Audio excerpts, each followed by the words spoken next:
Start recording. Start broadcasting. Starting. This is a theme song. Clap, clap. Oh. To Shannon Hannigan's live. Clap, clap. Thank you for joining us. Clap, clap. Oh. Happy New Year! We'll try that again next time. Hello, everyone, and welcome. Shannon Hannigan's live on this Wednesday of the newest of years that we've ever had. January 4th? 4th? Yes. January 4th. It's a Wednesday. 2012. How you all doing? How's your New Year's? Ooh. If you want to tell us how your New Year's was, you can always write to Katie, or at Katie Shire on the Twitter. Don't write to me, Shaggy.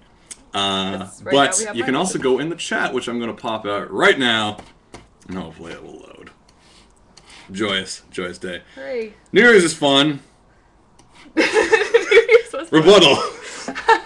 We went to a wedding for a cousin of ours, and we had a really good time. It was at a pretty fancy club, I guess, kind of thing. What? Or like a family club. It was a golf hall. club. I called it. Oh, it was a golf. Yeah, it was. Yeah, and it all went pretty smooth, except we had that one altercation. Oh, right, my wedding nemesis. Oh gosh. Have you guys ever had a wedding nemesis? Because I haven't yet. It's really awkward. And this is someone you're not related to. Yeah, not related. It's met. related to the groom somehow, or maybe some evil friends of the bride. So we're having dinner. I'm dressing classy in my hat. Not this one. I had my going out to a wedding hat. He had his whole getup. He had his black had my shirt, 8-bit tie. 8-bit tie with the red trim. Did I do the? Yeah, I did the blue for the wedding, the Yeah. red for the after, because I have both Think Geek ties. They're all fun. Nice. So we're in that, and we're because I'm a classy fella, so I wear my hat all the time. That's what I do. Yeah. And then some guy comes over to that table. And this guy's like a 50-year-old. 50-year-old mustachio gentleman. He throws his arm around you, right? Well, not really. He's just kind of, I'm thinking He's all uncle, chummy. relative, whatever. And let me think of the exact wording. And he's like, hey. And I'm like, oh, hey. So I'm like, wedding, we're all friends here. Yeah, what's up? He's like, yeah, so a woman at that table, his table, and by woman, probably wife. And by wife, I mean, because otherwise he wouldn't be here talking to me. Seriously? She's actually bothered, if that's the right word, that you're eating with your hat on. So what you do with this information, I leave to you. And then he leaves. Well, I remember, I didn't hear what he said, but I heard you like, oh, I'll think about it after I finish this, whatever you were eating. And, well, this is just the appetizers, too, and I'm like, wow. yeah, dinner just started. Okay. As soon as that happens, I look around, and you are the only one wearing a hat. Yeah, because I'm like, no, there was a lady with a little headdress. I'm like, he's not jumping on there were ladies her. with little bows. And I'm like, dude, that's just disrespectful as. But now it's awkward because they're right behind us. Oh yeah, no, they're diagonal from me. They're an earshot of us being like. Yeah, like, and well, here's the thing. Now I'm trying to figure out who's the lady who's up in arms. So I thought it was Big Red, which was this lady in red and white and very stern looking. And for half the evening, I swore it was her because she's always like looking over. And then I was trying to hide my hat with like the little table sign that has like a number 11 or 12. Right away, it's like he doesn't want to take it off because it's like the challenge has been issued. It's like, do I respect this guy I don't even know, or do I take this as a challenge? So the little number for the table, he just kind of puts it here. Yeah. So I just kind of cover around. So I'm like, she probably can't see through that. But then later on in the evening, I start suspecting it was the other surly woman to his right, because those two were at the table like longer. So and I was like, I couldn't tell, but I was just fuming. It was really awkward because it was like, I don't know. Part of me was like, they're older people. This is like, I don't know, a wedding thing. Just let them have their way. But then I'm like, no, like that guy doesn't even know what's going on with Screw his way. He doesn't know like if you've got some giant that's like the thing is twin. I was trying to come up with excuses for why I needed the hat. At first I was thinking, I was doing parkour and I got this injury. But then I was thinking, I don't want to say that because that might come true. So let's try something else. So I want to make up a condition called epidermal envelopus. Yeah, he was means, checking with the rest of us. Like, does that work? Does that make sense? Which basically means I have this condition where I need to have my head covered at all times, where otherwise I freak out. You're like so epidermal envelopus. Like a never nude. Was gonna like a never nude before my head, and that's what I was gonna do. It wasn't. Once again, if you're just joining us, it wasn't this hat at the wedding. No. It wasn't my Mario hat. It was a classy, nice fedora. It was a fedora with stripes, and it matched my striped striped long I know sleeves. It's. In olden times, it was classier. You take your hat off. It's what's polite. Yeah. But it's like, I don't know. What do you guys think? Like. Yeah, write in on at Katie Shower. We're gonna try popping out the chat again. It didn't work last time, but I'm just gonna let it sit here. Oh, there we go. All right, the chat just opened. What are your thoughts on epidermal envelopus? Chris, the host, says very much sexism, and if the bridge and the bride and groom had no problem with it, no one else should. Well, to be fair, I didn't ask. Yeah, well, that's what you were afraid of, though, when people were going up and taking speeches. You thought someone from that table. Yeah. Because all throughout the evening, people are doing their talks to the families, like, and now the father of... And I'm at any minute now, I was waiting for... the gentleman with the hat, and then everyone looks at me like I'm waiting for that moment to happen. And it's like, I mean, part of me is like, bring it on, but part of me is like, my poor mom at that other table doesn't want. Yeah, if you're watching, Mom, sorry. Well, because the thing is too, before we even left for the dinner, we were at the hotel and you had your hat on. Mom was like, please take your hat off, and you were like, no. Yeah, I didn't even say no promises. I was like, no. And then it's like, this other stranger's doing it, and I'm just like, don't embarrass. I'm like, is it and because as soon as everybody turns and looks at you, it's like, where's his mother? But that's also why every time a speech was happening, I took my hat off, because I wanted someone to go up and be like, the gentleman with the hat, and he'd be like, oh. And I'm like, fool! And then once he got off, I wore it again, and I'm like... Yeah, he put it right on. It was going to be a big... it'd be like this kind of like... What's that? When someone like sees something and when they try to tell anyone, it's not there, and they're like, "No, I swear he was wearing a hat." And I'm like, wearing it again, and he's like, you ruin his whole day. It ends up with him being carted away in a straight jacket. Like, I told you he was wearing a hat all along. So, ended a year with a rivalry. That's great. It's like Rumblefish. I know. And really, if she had a problem, she should have come up and said it herself instead of sending Mr. Yeah, Husband. and then we could have gotten a fight, and it would have been awesome. Yeah, you could have told Happy her that New Year's, you her old dress bag. wasn't classy enough. That's what, yeah. But once again, I'm not sure if it was Big Red or if it was Surly Not Red.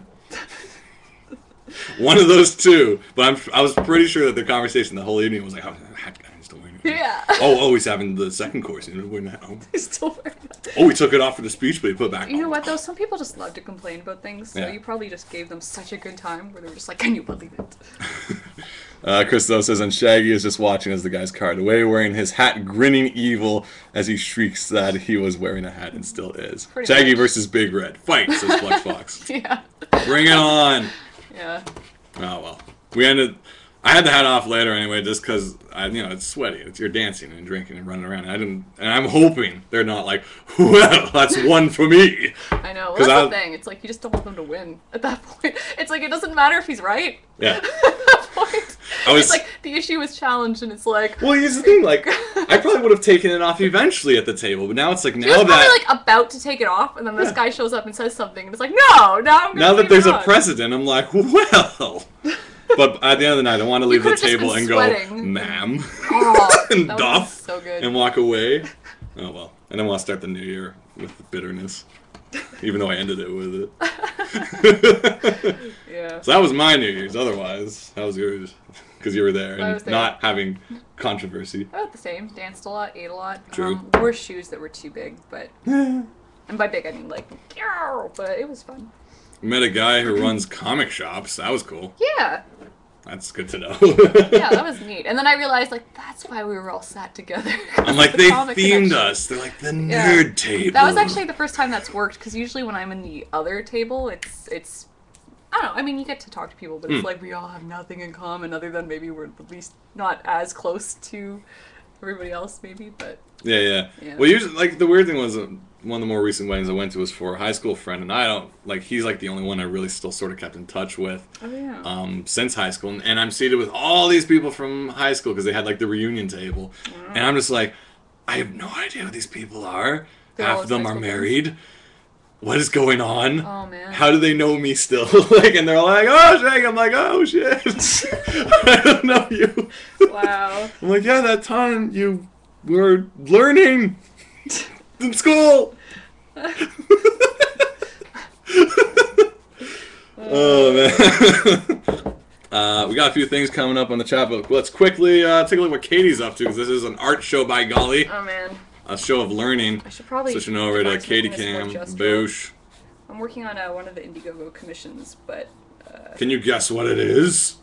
I haven't really worked out a pose yet, and I was just putting detail in which is wrong, so I'm going to try and fix that up and make it a little bit more action. Casey Bot saying, gosh, I wonder. But let's step back a few comments. We have Creepy Forbes saying, on our New Year's Day, the power went out in the middle of our dinner being cooked, so all we had to eat for dinner was the first day of the year were baked potatoes. Oh. That's not a bad way to start the new year. Actually, yeah. In fact, that's the best way. Potatoes. Shrimp and dip. Yeah. Potatoes. That's classic. Flex Fox says, aha, Austin Chris haven't been to one of those in years. Wait, on what? Missing stuff? Maybe. Zodiacal says, dang, I wish I knew what was going on because this video keeps freezing and skipping. Sorry, guys. Maybe the connection will be better next time. Yeah, I think maybe if you watch back, it hopefully will be okay. Later, awesome people. Crap. So we lost Zodiacal. Okay. Darn. Casey Boots says, gosh, I wonder, in regards to the drawing. Black Ice Angel says, if you had oh gosh, here's my spelling coming into play. Incophelocelial. Wait, let me see. Oh, is that... Wait, what'd I call it? Envelope. No, there's no V. Encephalocele. No one would blame you for wearing a hat. The Google pics are very sad, so I'm not going to look it up. Yeah, we shouldn't. I want to be happy for this episode. Oh, that's an actual thing. Yeah, let's not make jokes of actual things. Yeah. Meanwhile, Casey Boots says, your link is so shapes. Dang, she got it. She knows Link in a tunic. Well, I need his little hat and a... Flex Fox says, Link. I forget, does he have a tuft of hair back here? Does I he? used to draw him all the time, and now I'm like... Creepy Porpoise says, my dad was seriously considering making a potato dinner by candlelight. A new tradition. That's really cute. It's like, adorable. you roast the potatoes over a candle. Isn't that what we did in camping? Like, you go out in the backyard and you just, like, light some candles and cook some potatoes Subway. in tinfoil? Okay. Katie had Subway when she went camping with her brownies or Girl Guides. We had to cook our apples in tinfoil. On a Why would you fire. cook your apples? I don't know. Boy Scouts is all about apples. We hand them out door to door. Yeah, I love that. It's like the little Boy Scouts that come up to eat them all. Do you want to buy an apple? And I'm like, is it no. for anything? No. Were your hands on it? Go away, nose picker. Anyway. You got that apple up your nose.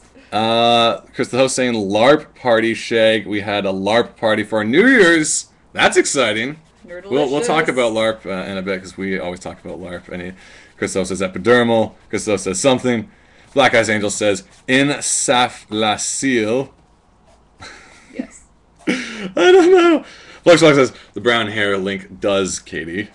Oh, you mean the excuse me, Princess Link? The best Link? The one that's the most canon? Hey. Kellhound1365 says, I like your link. Thank And you. Casey Boots says, the Boy Scouts, I know, tell me that Boy Scouts is all about Magic the Gathering. Did you play much Magic the Gathering? Nope, neither did I play the Pokemon game. And also, Kickstarter is fully funded for New Year's, says Kellhound1365. Yes! Congratulations on that. Yeah. I guess we can jump back to, that. face cam. The very cool... Oh, you can No. The very cool comic anthology we're part of, Cautionary Fables and Fairy Tales, just reached its Kickstarter goal, I think, today or earlier today. Yeah, so, that's a good start for news. The project's so good to rock go. and It's sock good to 'em. be printed. It's fully funded, and at this point, every extra bit ends up going towards cover artists and more extra goodies. Probably additional copies and stuff Yeah, too. Like it's always good to copies, have so more. That's pretty exciting. You can find it. The whole URL is like Cautionary Fables and Fairy Tales, but if you just type in Fairy Tale Anthology in Google, it's the first Kickstarter that shows up. So it's just quick and... We got Kellhound saying, right oh, also Kickstarter's fully funded. Christoph saying, so why has Shag transformed into Toad? Did I explain it last week? Okay, so Did my you explain regular it? hat, Oh, yeah. my regular lovely velvet hat, that was Link kind of like a hats. tunic, and was velvet and came from a place called the Fairy's Pajamas, quite a magical store in Toronto, has gone a-missing, awry, the night of a eggnogathon, or a Christmas party as you call it. I brought all my laundry to the laundromats, the towels, the blankets, because I wanted to clean the whole house, and then I threw my hat in to wash it. Why not? Have a clean hat for the party.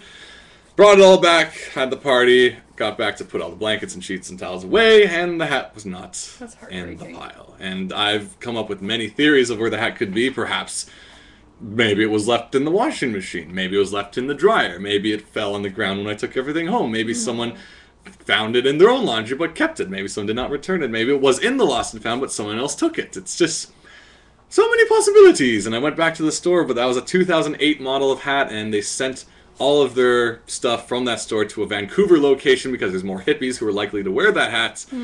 And they said they had none there because the people at the store talked on Skype to them, and so the hat, as far as I know, is lost to the world. But so I enter a new year looking for a new identity, and this is not it. But I need a new hat because I really enjoyed that hat. It's like one of those things that you see and you know it's for you, and it feels comfortable. And I know we all go through loss in life, and hats are not the greatest things to lose, but it is a part of me, and I miss it so. And so if any of you know of a place to find a Zelda-ish tunic made of velvet or other material, or are good at sewing and want to knit me a hat or something, that would be nice. I would be most appreciated. We will draw up the designs. Yeah. Yeah, it's sad. But, you know, live and move on, I suppose. If I'm lucky, I'll find it, like, statically attached to a towel. But that's just being optimistic. Yeah, it's just one of those things. Yeah. So from now on, I'm just wearing different hats each episode until I find a new hat, because I can't show you my hair. Yeah, we will... Breaking news on this show to figure out which hat yeah. is your new identity. New year, new hat, yeah. The worst of it all is also, like, I rewatched the video from the Indiegogo, or our Kickstarter for the Fairy Tale Anthology, and there's a little character drawings of each author, and I see the hat on them, I'm like, I guess it only exists in drawings from now on, so if there's any future, like, Shrub Monkeys, I do wish the hat to remain there in the lore of the world, but in real life... I'll do that for you. Many things have changed. Anywho's, enough of my moping. Kelhound says the next 200 goes to paying cover artists, and the next 100 after that is for printing and book plates. People want to signed book plates. Fluxbox says, Shaggy, did you check other fairies' pajamas in TO? Yeah, the one I got from was the one that was in the black market on Queen Street, but when they closed up that location, they shipped a lot to Vancouver, and apparently they didn't have any more. And I even went back to the fairies' pajamas at both Kensington and the Blue Banana. Nothing. Though they had those wicked hoodies with the pointy hoods, which are really nice, like kind of like the ruffled sleeves. Expensive, but one day I'll maybe. And then I went to the original location in Kensington Market proper, just down the streets, and they were the ones who told me that this just doesn't exist anymore. Velvet, tunic-ish, hats. It's really a thing. I'm going to make a montage for it if I do another TCC episode. It'll just be with like... the sad music. With, Arms of nature. Some Lorena McKenna or whoever sings. What's her name? It's not Lorena McKenna. She does all like the sad commercials where it's like, donate. And it's like, no, whatever. Maybe you should just sing it. Maybe I should just do it. Sarah McLachlan, there you go. Yeah. So I'm going to get my ukulele and do a slow motion flashback of all the good times we had with the hat. Awesome. Yeah. Or it'll be that opera piece, Now We Say Goodbye, with... Don't curse me out. They did that one... No, they did that once at the end of Anime North, because every Anime North they do a big goodbye video, and I am in tears every time, because they have all the scenes of, like, Sailor Moon and Tuxedo Mask flying away, and characters waving, and friggin'... Princess Mononoke when she leaves to live in the woods and he continues to live with the people and there are people waving and I'm just God, Anime North is over. 3 days of magic. Done. Back to life. Back to reality. Last year they had the drum. Oh yeah, they had the drum guys. That was fun. Sarah McLachlan, can you learn to sew one? Says Black Eyes Angel. Well, aren't you taking sewing? You should explain our initiative. Well, this is going now. All right, let's make a note to talk about New Year's resolutions, which we actually did a big chunk of. We actually talked about a lot, but there's so much to talk about now all of a sudden. We had long conversations before the show and regretted it. We had these giant conversations, and we're like, why didn't we record that? That would have been so good. We have 3 big chunks to talk about. We got Tintin the movie to talk about. We've got New Year's resolutions, and we got talking about things before talking about them to talk about. Because that's a topic on its own. Yeah. So give us a second. I'm just going to read this quickly. I'm assuming you guys are going to TCAF again, and you both get 10 comp copies of the anthology to do what you want with. Would you like me to give them to you guys at TCAF or ship them before? Actually, wait, you're going to be at TCAF too. That would be totally cool. Yeah, because I probably... We're still figuring out if we have a table. We don't know if we have a table yet. They're telling everybody now that tables are going out. So a few people have gotten confirmations. We haven't yet. So yeah, I mean that would be great if you could bring it to Toronto. Thank you very much, Kel. Let's see.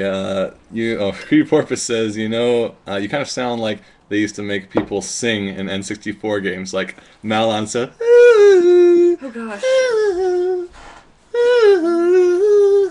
Where's that Bitly kind of thing? Yeah, it's this weird like MIDI choir like you get on GarageBand on the Mac, where it's like, and now African choir, Timo, Timo, Timo. It's like, huh. I don't think I know that one.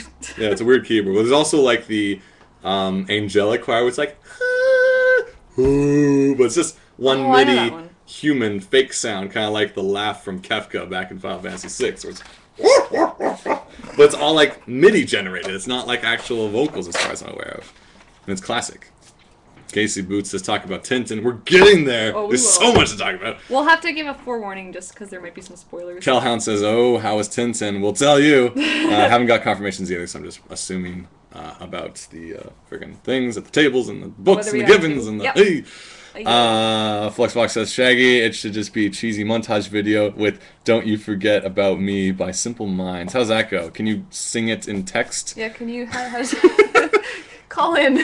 Call in now, live number. Soon we'll have Skype working. Hey, we got in this talks jumping up on our friggin' Twitter saying, oh man, I forgot today was Wednesday.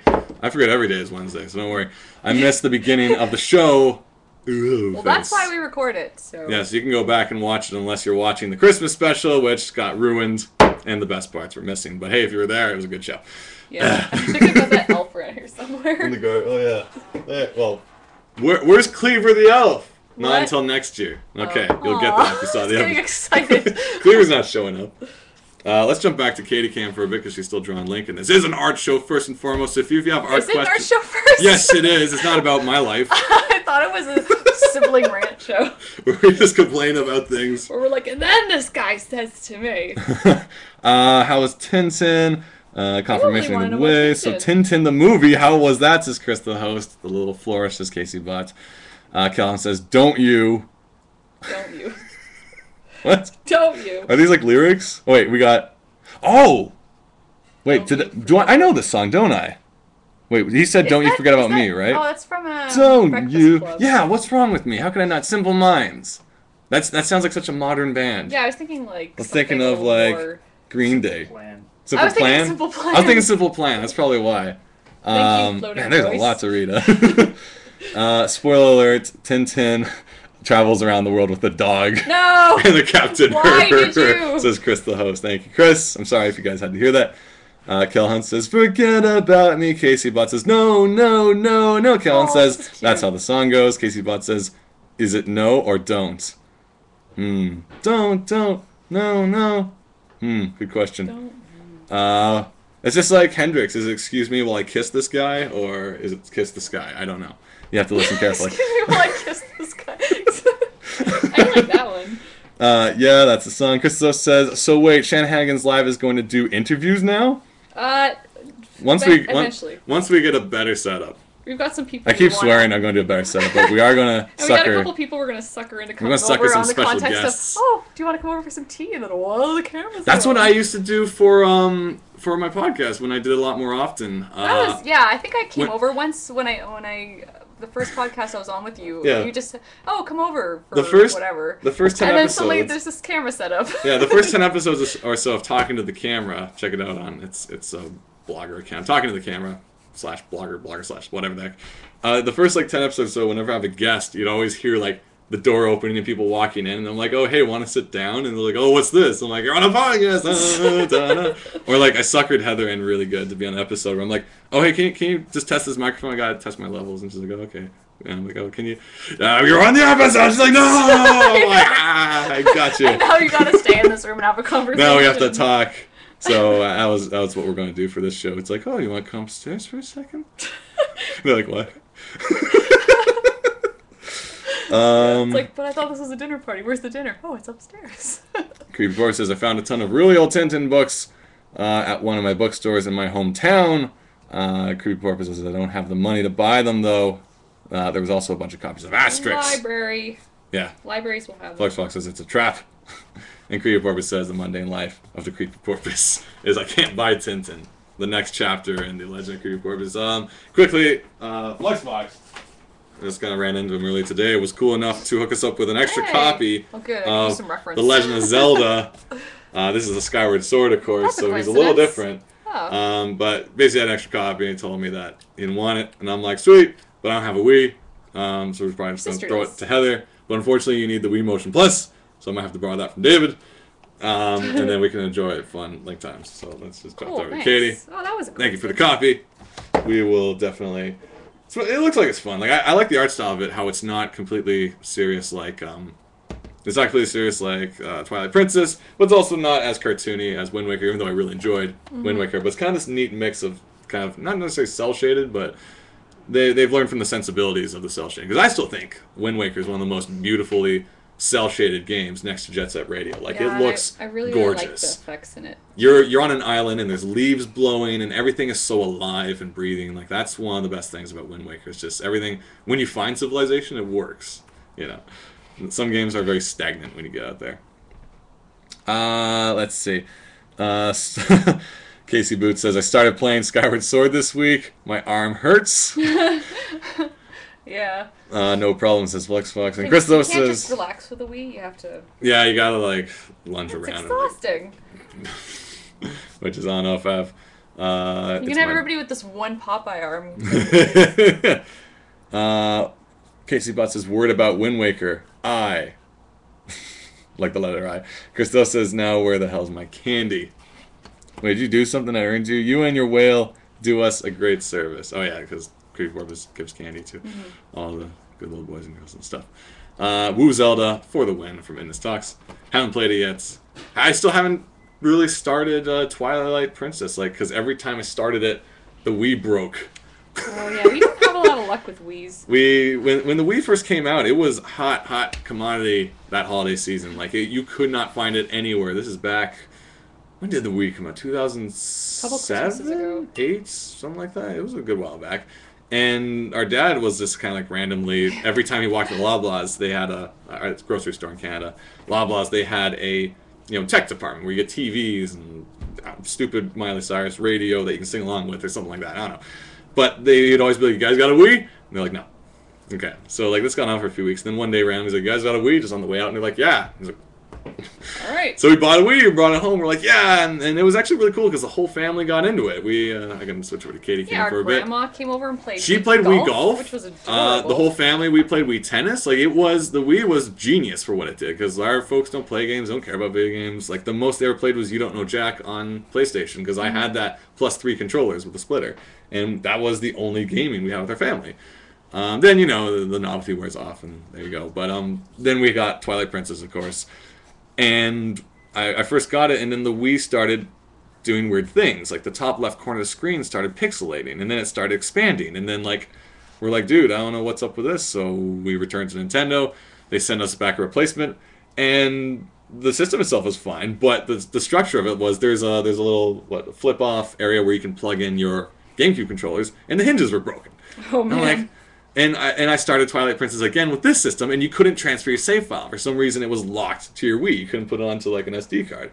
So we returned that one, and then I was just like, I restarted the game twice. I just didn't want to do it again, and so I just didn't play it at all. And that's why. You had to start the story over. And the same thing happened with, like, Mario Galaxy. Like, I started it a bunch of times, and I just stopped, and so I've never really played Mario Galaxy or Twilight Princess, even though I started them all, like, 2-3 times. Oh, it was kind of weird. Which is a shame, because So Mario 64... There's no way you can externally save these games. Yeah, it was locked to the system. Like, some games do that, like F-Zero on the GameCube. It's like, you gotta keep it there. Animal Crossing on the GameCube is, you gotta keep it there. And it's like, that is a bad idea, because if your card gets corrupted, you lost everything. Where else nowadays on the Xbox, they have cloud on it. I can load my game on any one system without even putting it on a memory card or a friggin' USB key. Like, we play Gears of War at the office, and it's just like, oh, there's my profile. Perfect. I don't trust cloud completely just yet for, like, we use it for Google Docs and stuff, but, like, I don't really, like, play games, or people are talking about having, like, editing software that's only on cloud. Like, you never actually have the software on your computer. I don't trust that, because if the network goes down like it did today, I'm boned. I can't edit. That scares me. And there's not really a local version of Google Docs, as far as I know. So it's like, if it's not working, you can't do your work. Even though I love Google Docs being cloud, we can say, let's jump back. We still haven't talked about Tintin yet. Oh, yeah. So much to talk about. We got Chris the host, we got some spam, and a lot of people are, sorry, I haven't caught up on what everyone's saying. Do people getting people's backs? Thumbs up. I wonder who they'll interview, says Chris the host. The coolest people. Yeah, a couple awesome local Toronto Yeah, artists. Toronto is a hot spot for indie and and artists and well-known artists. I'm like, hey, you guys like dinosaur comics? Bam, Ryan North is just down the street. Oh, you guys like DramaCon? Boom, Svetlana's over there. You guys like, I don't know, comics? We're at this house. We're right here live. Bam, this is the best town for comics. So come to Toronto, come to TCAF. It's a fun time. Everyone comes out to it. It's absolutely free. It's ridiculously free. TCAF. Everybody comes out for TCAF. It's like some cons like, hey, we want your money. This con, no dice, no money. Come on in. They don't want your money. They just want your enthusiasm, your love of comics, and support of indie creators. So good. TCAF was so good last year. Like the previous years, I was kind of like, all right, I don't know any of these artists, so I didn't really do much. But last year, I had so much fun. Freaking. The guy from Adventure Time is all like, hey, I'm Adventure Time. I'm like, you're Adventure Time. He was there. Boom. Perfect. Blue the Bear, whatever his name is. Boo the Bear. Isn't that his name on Twitter? It's Bueno Bear, but... Oh, I thought it was like... I think... He was there, though. He beatboxed for us. It was great. Had a good time. It was pretty epic. TCAF is full of surprises. Yeah, that was a time. Two things from Indus Talks on the Twitter. Pendleton Ward, by the way. Pendleton Ward is his name. There you go. Perfect. Not Boo the Bear. That happened to me with Paper Mario 2. I had to restart it 3 times. I finally gave up, says Indus. But then she follows up with, who are you going to interview? Your mom? Oh, sunglasses. How is that a CSI moment? This is very out of character for you, Indus. You're like, Mama Slams on our show, on our time? Goodness. Goodness. It's a new year. Shame. Just for that? Yes, we will. He's even Chris the host going, I'm sure everyone would want to hear my glorious voice on the show. Her. Zovane. Shot. Pendleton Ward, says Casey Boots. And Creepor says, someday I'll live closer than 5 hours by plane to TCAF. Wait, whereabouts are you? Are you closer to Vancouver? Or no? Because VanCAF is coming up, which is like TCAF, but in Vancouver. I don't know if it's free. I think this is going to be its first year. First year of VanCAF, if you're closer to there. It's not... Yeah, if you're 5 hours, that's across the country, isn't it? Roughly, give or take. Well, unless she's in Europe, and it's like... Oh. I thought I knew where you were from. Weren't you like Oregon? Somewhere. Yeah. Go to Vancouver. There. I live in Portland. Boom. Yeah. Go to VanCAF. And I don't know for sure, but we might be going to Stumptown this year. Maybe? I don't know. I'm not 100% sure. Oh, actually, quickly, if we are going to C2, whatever, to E2, or if you're planning on going to Porter Flights, 50 off if you do the code, whatever it is, before the 6th, I'm pretty sure they have the code. We got 2 days to buy tickets for 50 off. So if we're going to... Yeah, if we're going to Chicago. I find it crazy, though, because it's 50% off. So, Jer, what does it end up coming to? Kellhound says it's like $900. C2, E2 isn't very good. Really? Like... But I've never been to Chicago before. Yeah, I hear they have deep dish. We're going to have a lot of friends there. We've never had a deep dish pizza. A proper deep dish pizza. You know what? Actually, I heard that, too, from friends of mine who displayed there. They didn't have such a deep great dish? show. Oh.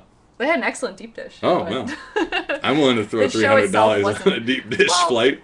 You know, honestly, as long as we make table, I'd be happy. Yeah, that's our goal. We have a phrase called make table. What this means is, as long as we paid for the table, we had a good time. Then we went, basically, it's like the way we look at conventions is we go there for the vacation first, so whatever happens at the con, it's like a success. Yeah. And generally, we do pretty good. Yeah, as long as we make table, we always at least make table.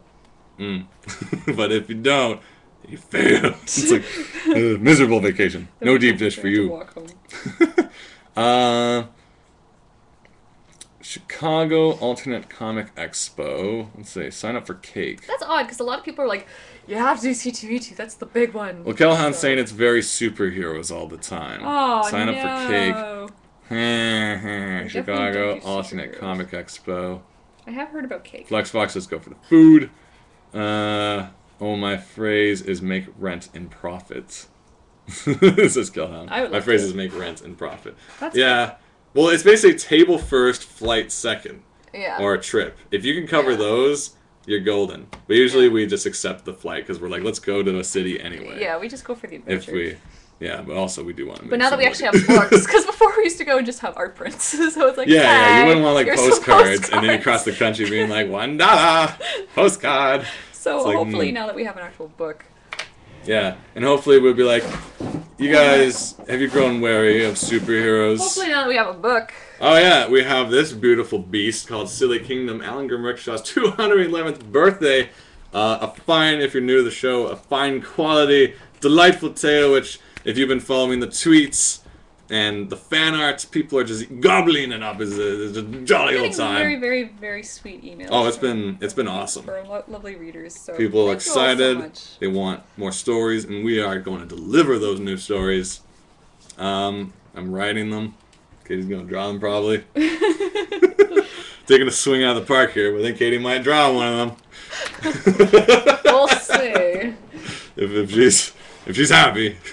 Who else is hating on things? What else we got? Oh man, a lot's come up.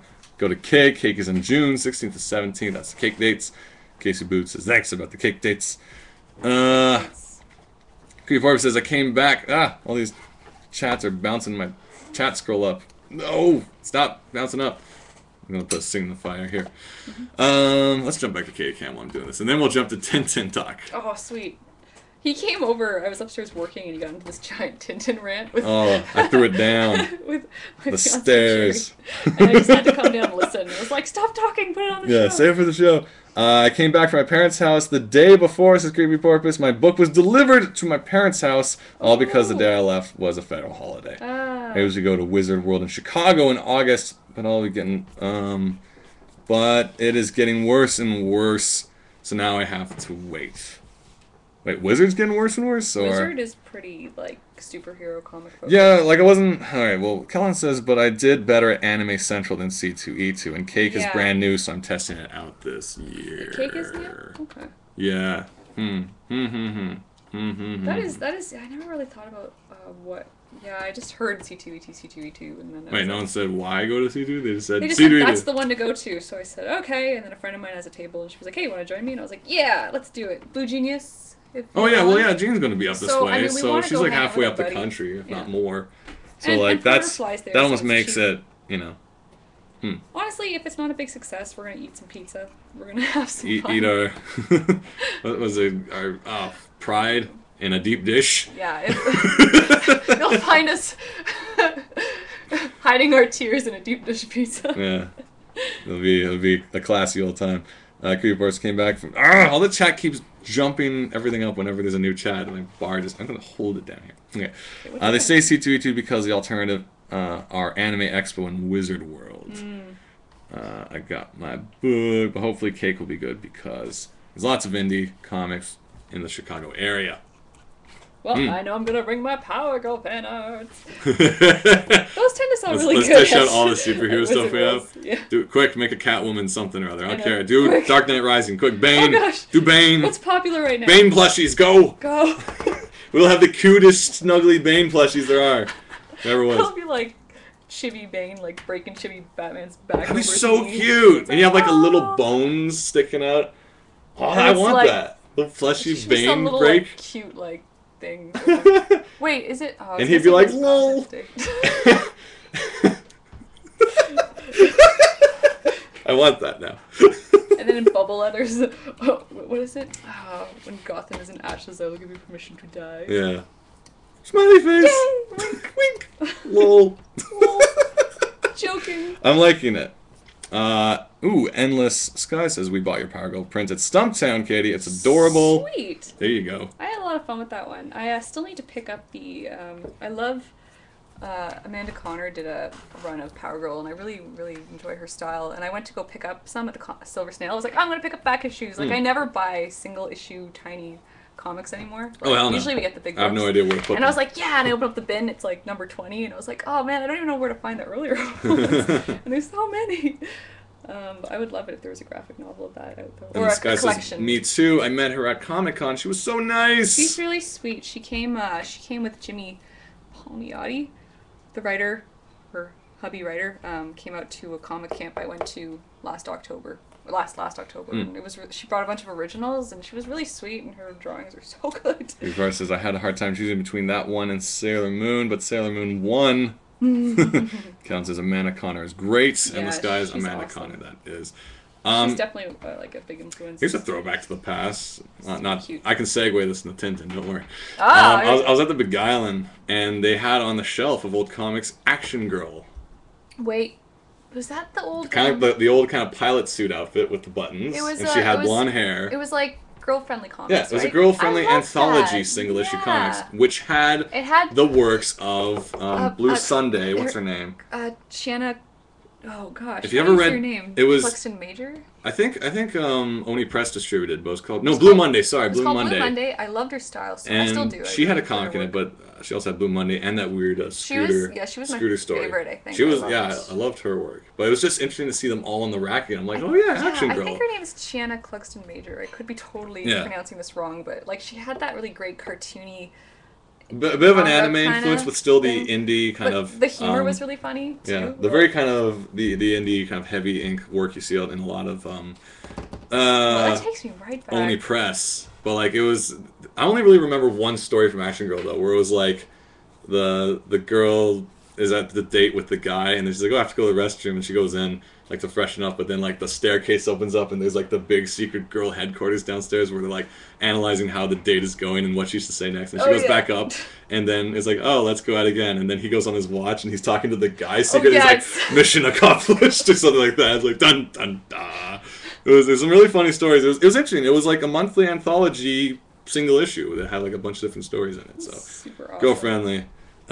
She is one named Sailor Moon, says Chris the host. I think I missed a bunch of stuff. Oh, no, apparently the Sailor Moon theme song was sung out because we already had freaking Don't You Forget About Me. If anyone wants to put Aha Take On Me in the chat, we should have a playlist. I wouldn't put it. Let's have a chat playlist. Let's just start typing out songs. Okay, so speaking of the Beguiling, they also sell Tintin there. Segue. Okay, so I saw the Tintin movie recently. So if you don't want spoilers, I mean, I'm gonna keep this kind of spoiler friendly. I'm gonna talk about it more in story beats. Spoiler friendly or spoiler free? Spoiler. Spoiler free. I'm gonna talk about it in beats. So I saw a Tintin movie. Now let's talk about overall impression. It's not good to stop when you're talking about that. Okay, but I mean, you liked it. I enjoyed it. Yeah. I never need to see it again. So let's go back into this. I haven't seen it yet. I'll probably see it again. I'll see it. Once. Okay. So firstly, everyone's first kind of impressions were kind of negative on it because they're. I've heard a lot of good things. Well, no, I mean on first impressions, like, oh, he has human eyes, and it's weird, and like I was going in bracing for that. I'm like, okay, because I've never really been a huge fan of like the whole Polar Express, like the studio that does this like. Uncanny Valley animation. Yeah, Beowulf and was creeped out the whole time. It's because if you guys are familiar with the concept of Uncanny Valley, it's when it's about the human kind of natural rejection of things that are so close to human but not. So if you have something really cartoony, we accept it because it's cartoony and cute. If we have something that's perfect human, we accept it because it's perfect. But there's a certain point where it's like, you're getting more realistic. You're in, you got cartoons like the Lorax coming out. Yeah, that's great. It's great. Cartoony. You got stuff from DreamWorks, stuff from Pixar, like WALL-E. Yeah. Then you have like, Final Fantasy even gets away with it. Final Fantasy having children. True, that's fine. It's still anime-ish. Then you hit this photorealistic but not real enough, and boom, there's this dip called the Uncanny Valley where it's not real enough, but it's trying so damn hard, and I don't like it. Yeah. There's something that you reject about it. That did not happen in Tintin, which I was pleasantly surprised, because that was my anticipation, because I wasn't a huge fan of the art styles of, like, the Disney had, like, A Christmas Carol and stuff, and it's, like, all this kind of, like, all done in mocap, and Tim...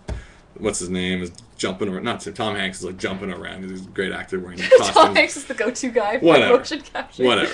But Tintin surprised me because it looks realistic, but it still has cartoony elements. People have big noses that are unnatural. You could do like broadcast people's shadows, like that whole animation test where it's like if you made silhouettes of all the characters, would you recognize them? Mm-hmm. And that it works. Like the cartoony, the nature works, and just the movie starts up and it just shows like a painting or like cobblestone, it's in a street, and just the textures and the details actually really blew me away right from the start. I'm like, there's so much detail in the fabric of everyone's clothing. Tintin has his little hair up and it looks right. It's not like awkward. They even make they make a little joke about it too, which I won't spoil. But it's like, it works. I'll say the style works. Him having the eyes, no problem. The dog works. The dog is cute. The dog's great.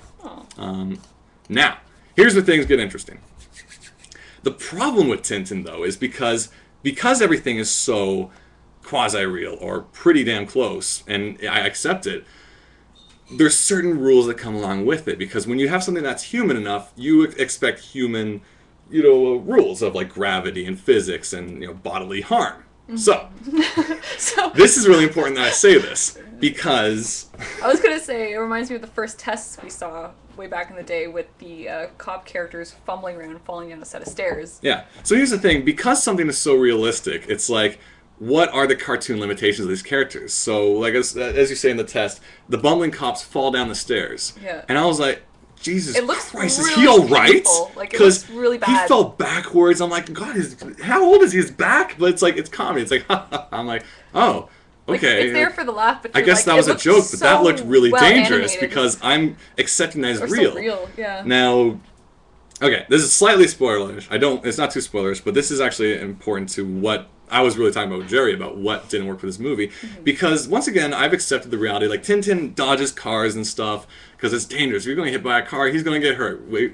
I feel like that's the rule, that this isn't a cartoon. Like, Jerry even talked about how Tintin was kid-friendly looking, but fairly serious in its subject matter. Like, it wasn't like someone gets bonked on the head, and then we have, like, birds and... I think there was some of that. Okay, I don't know what I'm talking about. Point is, this movie has set the ground that there is risk, there is weight, there's physics. Danger.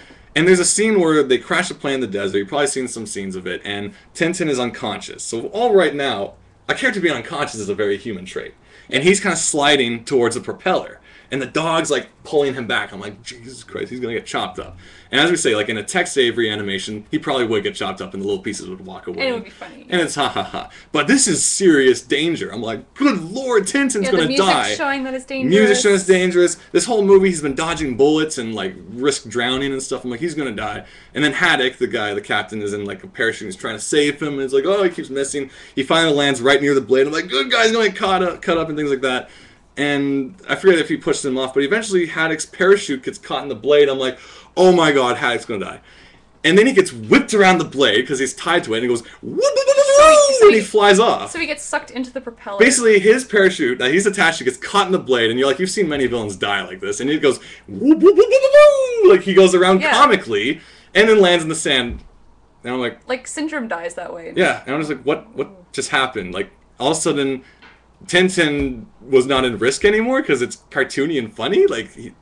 And it just took me, like, I don't want to, like, impose on you guys are going to get thrown out of this too, but, like, when I saw it, it's just, like, that really stood out as breaking the rules you've established for this animation. Mm-hmm. Like, you've set it up that they're human enough that I worry about their physical health, but now if, like, it's not uncharacteristic that a piano, as we said, would fall on Tintin, and he pops out through, and his teeth going suddenly someone has a gun, and it's like, whoa, hey! Like Tintin, and he shoots him in the face, and then he has the black powder on his face, and he pushes this beak around back to being like, it's just like all of a sudden the rules of the world just shattered, and it's just something that really took me out of the film, and so like what I worry about is like these guys didn't really seem to understand what were the rules of this Tintin movie, where it's like, it looks so real, but then sporadic, like not even sporadically enough, just randomly something comical will happen, cartoony, and you're like, oh, okay, all right. I guess what you're saying is it's or well, as I put it at the time, it was more like, huh? Yeah. What?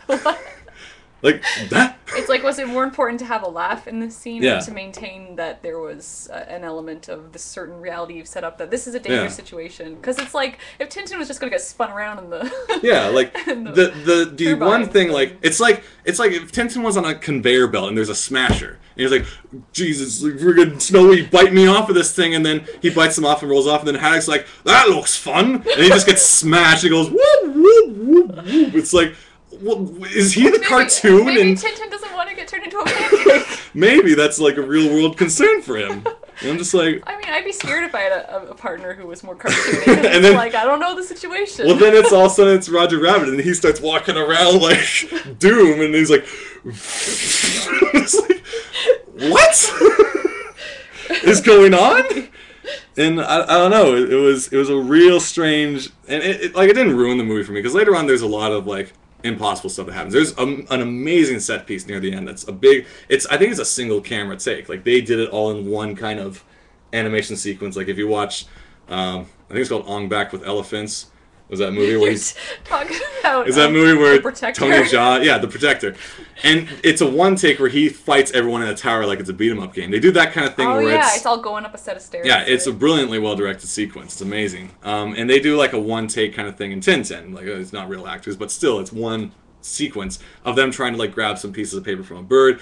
Crazy things are happening, but I accepted it in context because it's like that could happen. Like the car splits up and then they go down the stairs and this person goes this way and he's on a boat and he's hanging onto a bird and he goes Assassin's Creed. I'm like, that I'll give you that because Tintin could be cartoony action, but when you have something so dangerous that then becomes a joke, it's like that just kind of really threw me. And I don't want to keep ranting. That's interesting, though. It's something to definitely keep in mind for your own, like... Yeah, for your own work. It's what are the rules of your world? I assume most people are fine with it, because it's like it goes through test screening, it goes and then the kids are like, haha, Haddock is a drunk. And, you know, honestly, yeah, it's like, what, you know, if the laugh is a big important thing at this moment, then go for it, but like... Well, because they want to relieve the tension, so we're not like... Because I almost feel like tension relief is a big thing in movies, because like Aliens, the second Aliens movie... Oh, jeez. Is one of the most intense sequences of any movie with the doors open into space, Ripley's hanging on. Well, even that whole lead up, it's like she gets away from the alien ship. Spoilers if you haven't seen Aliens. You should see it. Spoiler friendly. You think everything's fine, everything's good, but the Queen is on the ship now. So it's like, oh god. Like, and it's like the tension ends, then it comes back, and then it's bigger. And then it ends. But it wasn't like the tension ends and then Bishop is like, honk, and he slips on a banana and we're like, ha, Bishop. You know, it's not like that. And then everyone just starts laughing. Bishop, and then it ends with like the ship going away into the circle like out. Dun, dun, dun, dun, dun, dun, and then Bishop goes wink. Like we don't. Sometimes tension. Bishop with just his torso, like. And he's like, and that ain't the half of it. Go! Dun dun dun dun dun. Bump. Because he gets cut in half if you haven't seen it. Yeah, he gets cut in half. It's awesome. But he's an android. Bishop rules in that movie. He's the one who has the knife thing. He goes. Yeah, I really liked his character. Man, if you haven't seen Alien, this is quick segue. Movies that still work. Aliens. Terminator 2, Jurassic Park, Aliens. They are still solid movies. They're really fun. They have some schlock in them, but they're still just incredible. Like if you haven't watched them yet, go back. Like I'm not even being like, oh, Citizen Kane's amazing. It's like these movies are legitimately. Like I haven't seen Citizen Kane, so I can't say anything. But I'm just saying it's not because they're old, they're awesome. They're awesome that they're awesome. So anyway, yeah, Tintin, I enjoyed it. Don't take this for me hating on it, but it's just like that was one moment. That was one thing that kind of really threw me off. And the other thing, which I talked about a bit, and I don't want this to affect your opinion too, but Tintin really his investment in the story is really odd because he seems more involved than he really needed to be. Like they're really trying to push that he's like the reporter who gets to the bottom of the story, but beyond that, he's like risking life and limb over something that I don't feel he had any personal connection to at all. It was just kind of written that he's involved. So well, maybe he's just obsessively interested in solving mysteries. I get that, but it just feels really weird. Let's switch back to Katie Indiana Cam Jones. for a He doesn't bit. have to go to like deadly. But some reason Tintin was very much like an Indiana Jones. Okay, Sorry, I kept you off the camera for a while there, but here done. Katie's pretty much done while I ranted about Tintin. I'm gonna do a couple sketches. So here's Link releasing a fairy. And I'm gonna try and fix this action. But you know what? I'm gonna start from scratch because this action pose isn't very good. I'm going with the left-handedness. And I guess like the only other complaint I had about Tintin was there is a scene where kind of out of nowhere for like narrative purposes, he says, "We've lost, we have to give up. Like there's no way to win, And then Haddock, the drunk, steps up and he's all like, "No, never say never." And then he's like, "You're right, Haddock." And it just felt really out of nowhere because there was no kind of natural lead up that Tintin would feel like he had to give up because he overcame everything. Mm-hmm. And it's just like they had to have that moment in the story where it's like the hero falls and then the hero's back on his feet. And it's just like maybe he just got worn out. It was just really forced for me. It was just like, and like as I told you, like I thought it was a trick. Like he was maybe on the outside he was like, "Oh, everything's great, and on the inside he's just super depressed." Yeah. So finally it comes out. But the lead up just felt so unnatural. I thought he was trying to trick Haddock, like, "Oh, it's lost," and then Haddock's like, "We gotta do it," and he's like, "That's right, I got you motivated by making you think I gave up, and now you're becoming the hero you're meant to be." But no, it was supposed to be genuine. He's like, "What's the point Ho hum. Buggery boo. Looks like we lost on this one. I like what you're saying about Snowy, though. Just kind of always being... Well, here's the weird thing. We talked about this before on earlier episodes of Shanhagen's Live every Wednesday, 7:30. We talked about it earlier before where it was the Dorothy situation, where you always give your main character, when they're solo, someone to talk to. Be it a cat, a dog, your hand with googly eyes on it, I don't care what. You need them to talk to someone, or either they're going to be not talking at all, they're going to be inner monologuing, or they're going to be verbally monologuing to nobody. Like, that's weird. So Snowy makes sense, because Tintin has someone to talk to, this little dog, and so basically the whole movie is always like, Snowy, look at this! And I'm like, wait, I got it, Snowy! But the weird thing is Snowy never seems to be like responding or even paying attention to Tintin. Like, he's always dicking around the house doing something else, and Tintin's in the other room being like, wait a moment, I got it, Snowy! And Snowy's just like not even paying attention. I'm just like... Snowy's just eating out of his dog. Yeah, so it's like, it almost makes Tintin even more insane. Because he's clearly talking to a dog who doesn't care about what he's talking about. Yeah. Or as Kellhound says here, so he's a real dog. Pretty much. Like, the dog will, like, if you make a noise, the dog will look up and be like, ooh. It's basically that. And Snowy is a little more human than, like, most dogs. Like, he will, like, Snowy, go get the keys, and he'll do it, kind of deal. But it's just, like, it's got this weird feeling where Tintin was still talking to himself, because the shots were always so tight and cinematic. Like, a close-up on Dorothy was always to focus on her. Mm-hmm. But whenever she was talking to Toto, it wasn't like she's in deep thought and it's a close-up on her face. And who the hell knows where Toto is? Mm-hmm. You know, she's like, that's weird, Toto, on the eyes. And then you cut wide and, like, she's over here, Toto's going up the and stairs. Toto's, like, chasing the raccoon, and we're just like, oh, sure, Dorothy, I'll be with you in a second.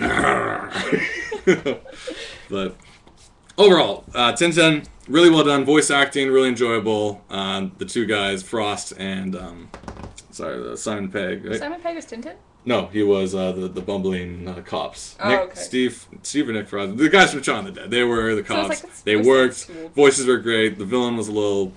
His motivations were... Huh? Like, when I got to the end, I'm like, that's it? That's why? Okay. It wasn't really a great villain. Like, he was greatly acted. His design was great. He was intimidating, but, like, his reasons for why he was doing things he didn't live up. It was just, what? But... enjoyable movie, some great set pieces, excellent animation, excellent character designs. If you go see it, try not to have his voice in your head. Try not to think about anything I said. Enjoy it for yourself, but reflect on what I say after the fact for your own benefits when you wanted to write stories and direct stories. Your own storytelling, just something to... I'm not an incredible storyteller. I'll say that. Like, I don't have everything down. I don't have the hero's journey in the back of my head. I just write what I feel like I want to. But there's just some things that you want to learn from, and just watch this movie, I'm like, that was odd. That felt out of place. And that's where you come to just all these different ways of telling a story. Yeah. It's like, for you, this doesn't work, so you'll never write something like that. Yeah. It's interesting to analyze it for your own writing. Yeah, remember the rules of your world. That's why this show is about learning. Yeah, this is an educational program. Speaking of, what's Katie drawing over on the paper? Let's take a look. I'm doing like a jump kick, but it looks like he's about to do a little can or something. It's very dainty. Do you want him to like line up with like Ganon and... Oh my gosh. Maybe if I bring the sword arm down, it'll be more like... a lunge? Or like pointing up, like he's like... Maybe it's because the back, like, he's too, like, vertical maybe like in a weird way. It looks like he's got, like, heels or something. He doesn't look like he's... Add a skirt. Separate the skirt a bit. Not a skirt. No, make it more like a skirt. I'll just give him... Make it more like Chicago. Give him like a fishnet and a pistol. You wanna see me shimmy, shake? And all that jazz. Sing about Naru's love. He's like, come on, Naru, give me some lovin'. Hey, boys. This is the sequence when, like, we gotta distract Ganon. The curtains spread and Link is on stage and they're like, whoa. Ganon, like, drops his beer a little. I don't get that. How come whenever the guy cross-dresses in a movie, suddenly he's the hottest one in the room? No, like, that happened in Final Fantasy. All the time. It's like, okay, well, that's the reason why I This is why Final Fantasy is the greatest game ever made. This is why I bought Final Fantasy, because I was like, I'm enjoying Final Fantasy VII. Yeah. I like this game, I rented it. Right, RPG, it's cool. As soon as you, like, had to get into that guy's, like, the pimp or strip club or whatever. You had to get picked by the Dawn of strippers. And then you're buying dresses and wigs and perfume. Panties. I was like, this is the best game ever. It's like, no, you need a wig. You don't look girlish enough, Cloud. And I'm like, oh, all right, get a wig. And for some reason, you link as this Cloud. I like those two hanging out. Cloud, who is a pretty well-built soldier, he's super soldier. With a manly face. You get him in drag, he's hotter than Tifa and Aerith. And this is why Square will not remake Final Fantasy VII. Because now that the graphics can properly show you that he's not just a silly Popeye character, they're like, huh. I don't know that. I've been children. So do we want to put Cloud in a dress and panties? Like, what's the sequence where we have the silhouette of him hiking up? I love that in any movie or anime. It's like the guy is so ridiculously over the top, a dude in a dress, and it's like, oh, it's like somehow, and that's and why. I know there are guys in drag that do it way better. Yeah, than they get away with it. And Cloud probably could do it. And I've seen guys that I'm just like, I will never be anywhere near as pretty as you are. He is a beautiful man. But I mean, it's a funny storytelling point. I find. Cloud. So Link is on stage with the hat over his eyes, and he's like, "The French have it down to a notch," and they're like, "Oh!" And Ganon puts up the glass, the little. Opera glass. Ganon's at the ball, and they have to Zelda's dressed as Sheik, and she has to get the slip out of his pocket. I like how he's like, we must distract him, and she's like, "Do you want me to dance?" He's like, "No, this is something I must do." That's a man. When I get right to the point, big spender. Rupees are a girl's best friend. I love this fanfiction we've developed. I wouldn't be surprised if it exists already on fanfiction.net. If not, I'm sure Chris the host could pull something together. Chris the host. Homer, Chris, let's get the seductive Link scene where Ganon's at the ball of the Hyrule state. Keep it PG. Yeah. To PG. But the story is a high-class ball in Hyrule, and Ganon has been invited, but Zelda knows he's up to something, and so she gets her friend Link, childhood friend, to distract him as she steals the documents. Poor Link. Because she'll be in the other booth with the binoculars, and it has that scene where she sees Link on the stage from the side, and then pans it over to see Ganon, and then zooms in and a skeleton walks in, and he's like, and then he nods, and she's like, "Now's the time." And she's like, "Go for the finale, Link," and he then removes the bra. I thought finale might be some kind of magical thing. No, it's a burlesque show, and it has the Triforce tassels.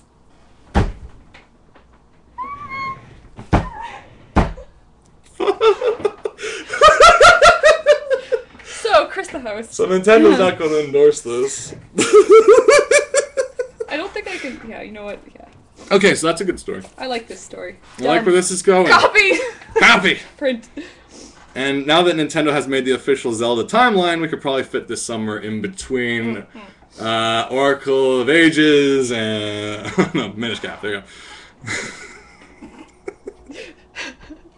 Anyway, let's see what Katie...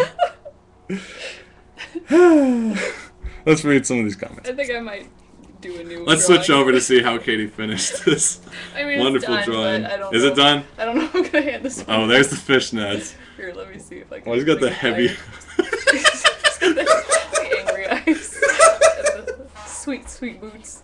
And the Triforce. Triforce of sexy. But we're gonna start again. This show is educational. Jumping back a bit, Endless Sky says, "Ow, don't make me laugh. I have a cold. Now I'm painfully hacking. At least anime terms about girls looking hot, or guys looking hotter than the girl characters." I mean, obviously it's easy in anime when your characters are fairly simple.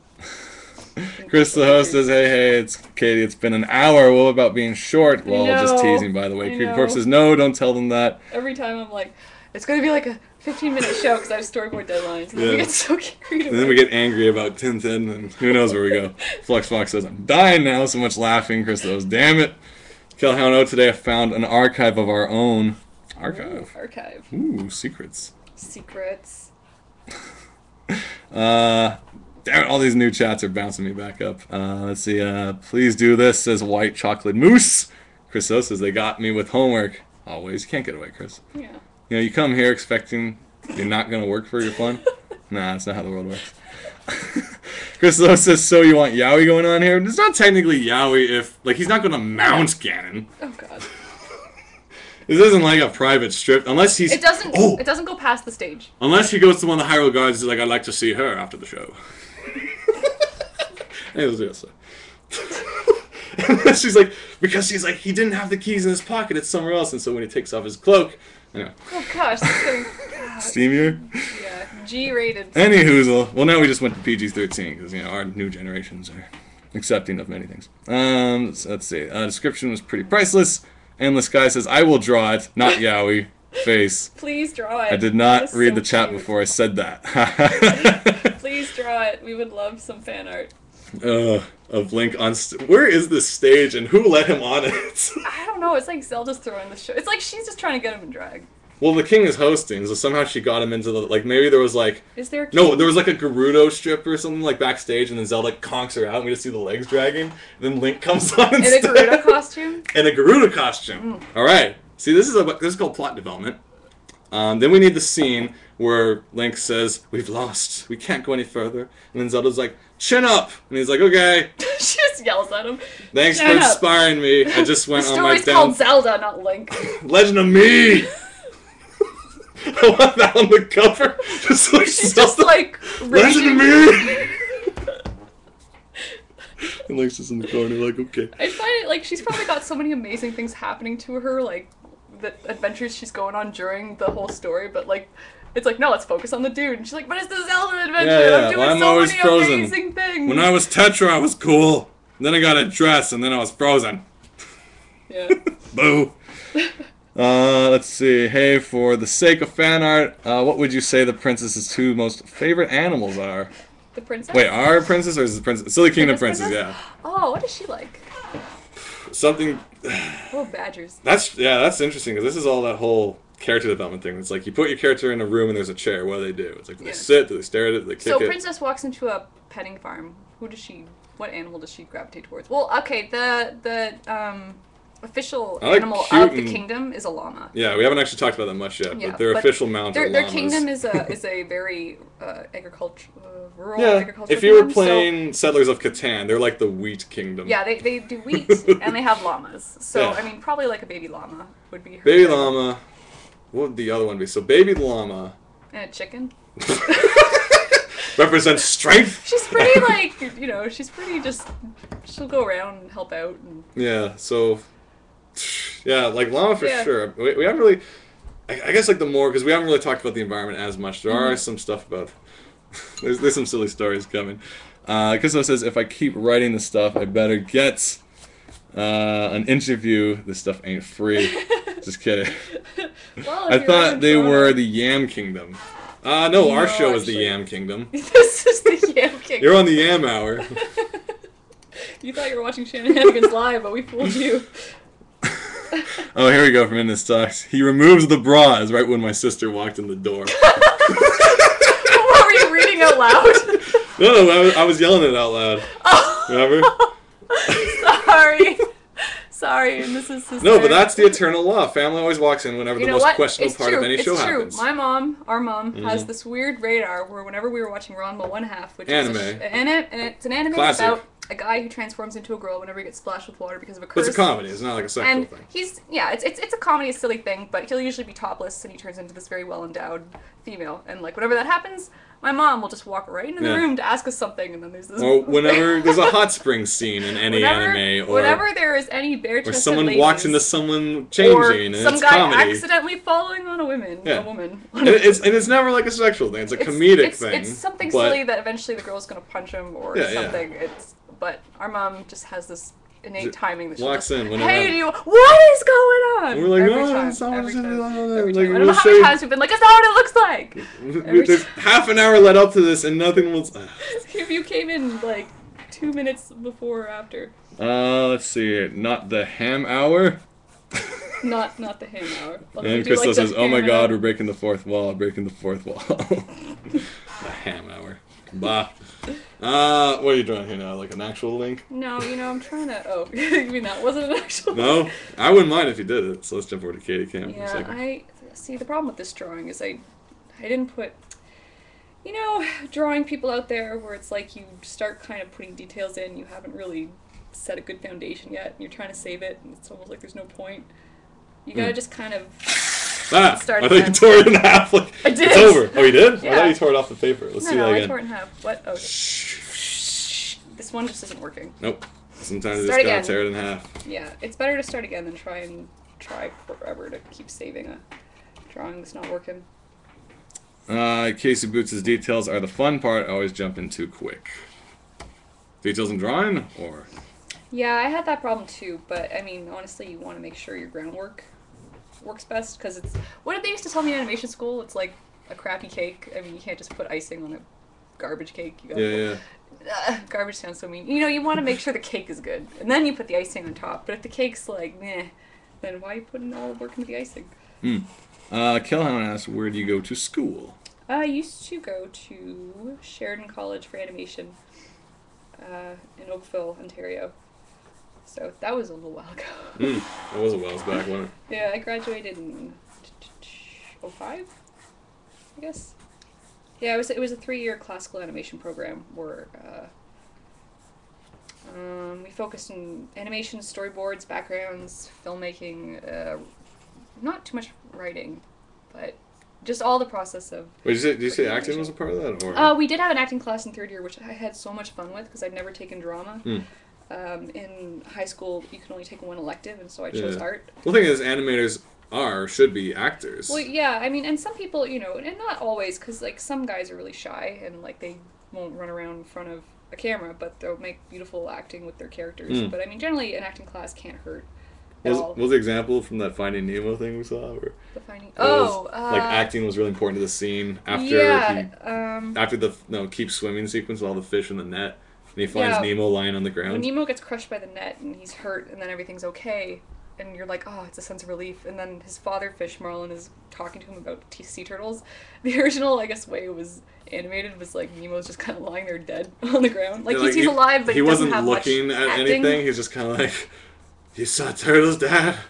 I see the lights. So it's like just knowing subtle little things. It was just, he had to just kind of reach his eye over and look at his dad. And then he touches his little fin. He's accepted his son. That's yeah. Finding Nemo was beautiful. I like that one. Complete package. Works the whole way through. Well, I mean, it's like I was saying last time, I was just going to watch a little bit for reference, and then I just ended up just sitting there for the whole 2 hours with tears in my eyes and down my face. And this actually said, why is Katie drawing the link? Is it a commission? 'Tis a commission. Well, I got your commission done before Christmas ended. I have quite a few that I need to catch up on. There's a lot of other stuff going on. Like a lot of commissions to do. Oh, yeah. A lot of work this year. Yeah. Not that I'm complaining, I heart Link, she says. Oh, yeah. Don't we all? Man, I just had this conversation today because we're talking about how Nintendo released the official Zelda timeline, which kind of boo. Because it was funner to speculate or just accept that each Zelda story is the Legend of Zelda, where different people have retold the tale of a hero in a green tunic. And, you know, what did he do again? Like, he did some stuff and then beat Ganon. Like, it's kind of like...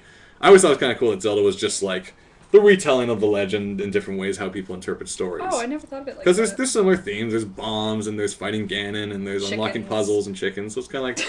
He messed with the Kokus, and some guy liked that part of the story better. So he talked more about, the freaking Kokus were attacking the chickens! You know, while other guys are more like, oh, yeah, and he had a wicked hook shot. And the other guys are like, nah, yeah, nice one. So it's like... It's this interesting kind of retelling of the tale, but...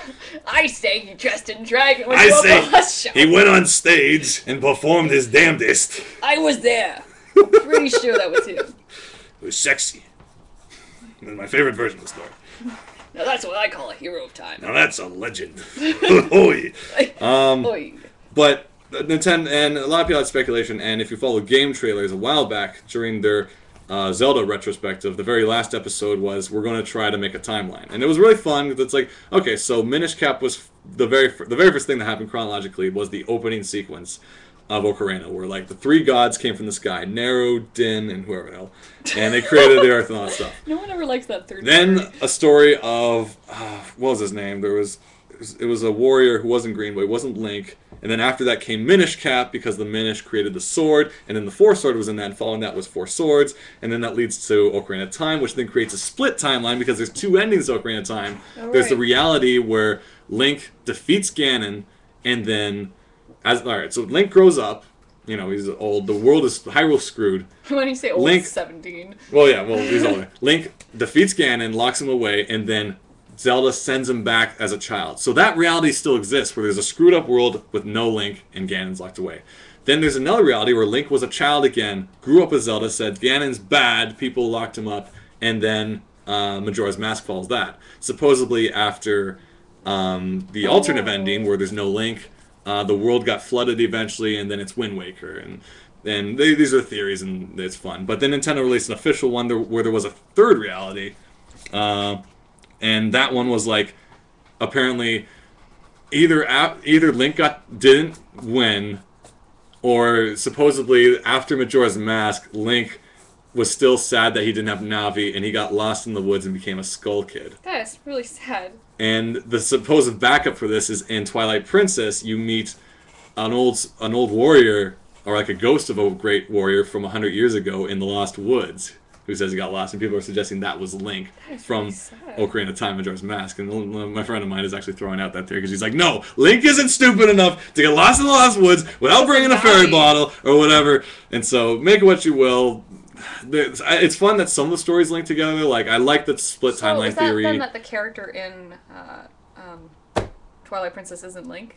Twilight Princess would have been a different Link, either way, and a different Zelda, because historically, the cool thing about the game trailers videos, they talk about the original Zelda was the one who had a spell put on her, because she had a secret of magic and all this stuff, and her prince brother wanted that secret, and he got a wizard to try to get it from her, and the wizard put her in a deep sleep, and for all these games she's been in a deep sleep until we get to the very first Zelda, and then the Adventures of Link, which starts with a Zelda who's in a deep sleep. Oh. And supposedly that was the very first Zelda, and because she was in a deep eternal sleep, the king made it mandate that every princess would be named Zelda from there on. So every princess was a Zelda, and there was always a tunic hero that wasn't always the same Link, but was tied to them. So go to GameTrailers.com, look up the retrospective Zelda, check out episode 6 of the Zelda retrospective, and it will make a timeline that has now been debunked, unfortunately, even though it was a really cool timeline, because Nintendo released an official one that's kind of ho-hum. So I choose to just say each story is on its own. Some of them are sequels, but it's the Legend of Zelda. It's a retold tale of many, of the same people. Whatever. I cannot draw a serious Link right now. Oh my god, let's go to camera 2. See what Kay's up to. I don't know. So what's happening here? He's just kind of like perturbed. What? What just happened in Tintin? The propeller? What? Yeah, pretty much. This is him getting out of the theater and putting away his IMAX glasses. And he's 3D glasses. Like, what? Huh? What? He's got his IMAX glasses. Do you want to put his 3D glasses on? Huh? Huh? I'm just not. It's not working tonight. No, you got him he has Penny Arcade legs, these cartoony, goofy knees and feet. I like goofy knees. I can probably salvage this. Maybe we'll make him give a thumbs up. Jumping in quickly, there seems to be a lot of talk about people making comics, so I'll let you guys have that conversation. Hey. Jag, I love how you have this all memorized, says Casey Boots. Pretty much the Zelda timeline is on acid, says Chris the host. Kellhound says basically all the stuff of my Sorcery 101 site takes place out. It's part of the other conversation. Sorry, I don't know where the other conversation started. Let's take a look, see what people got saying. Did you have a table at TCAF? Did or do? No. This is a conversation you guys are having on your own. I can't read all this because I don't know what's going on. Everybody's talking amongst each other? Yeah. Look at you all making friends. Yeah, all that. Meanwhile, in this talk says, lol, Shag, you could totally be on Zelda Jeopardy. I know other people who are a little more well-versed in Zelda because I haven't played Oracle of Ages or Seasons. Here's all the Zeldas I've played to completion. Let's have fun now. I didn't beat the first one. Didn't beat the second one, so it was Adventures of Link. Is that the side I beat... Yeah. What about that creepy one? There's a creep... What, the CDI? Yeah. Ganon's gonna... Only Link can do the thing and never do... Yeah, no, I didn't touch those. And they don't count unless they're part of the timeline. Who knows? Maybe Nintendo's like, yeah, whatever. Just throw it all in.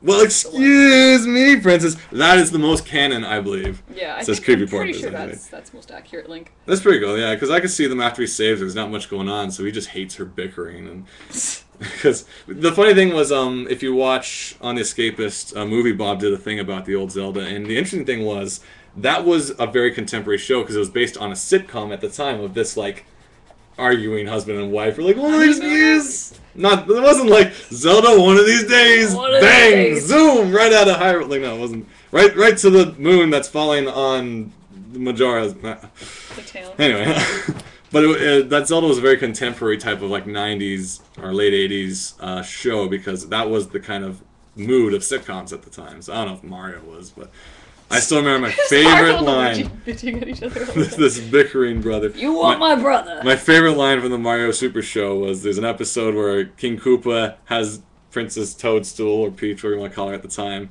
Toadstool, in jail or prison, and he gives her a piece of bread. And he says, "This is your breakfast, lunch, and dinner for a week." He gives her like a slice of toast. Jerk. I'm like, he's such a good villain. He is a bad But guy. if you take a look at the Zelda, Princess series, it had all the sound effects of the game. The pluckum, pluckum of the sword. It had the Triforce. Villains got defeated. It was the most Zelda you can ask of a Zelda cartoon. Like, it was very accurate. It had the dongos, bombs, skeletons, and there you go. Okay, going back to it. So I beat Link to the Past maybe twice or so, a couple times. Ocarina I beat. Majora's Mask I beat. Loved both of those games. A lot of people kind of dismiss Majora, but it's when you get into it, it is a really fun game. Well, especially when you want to save everyone. Yeah.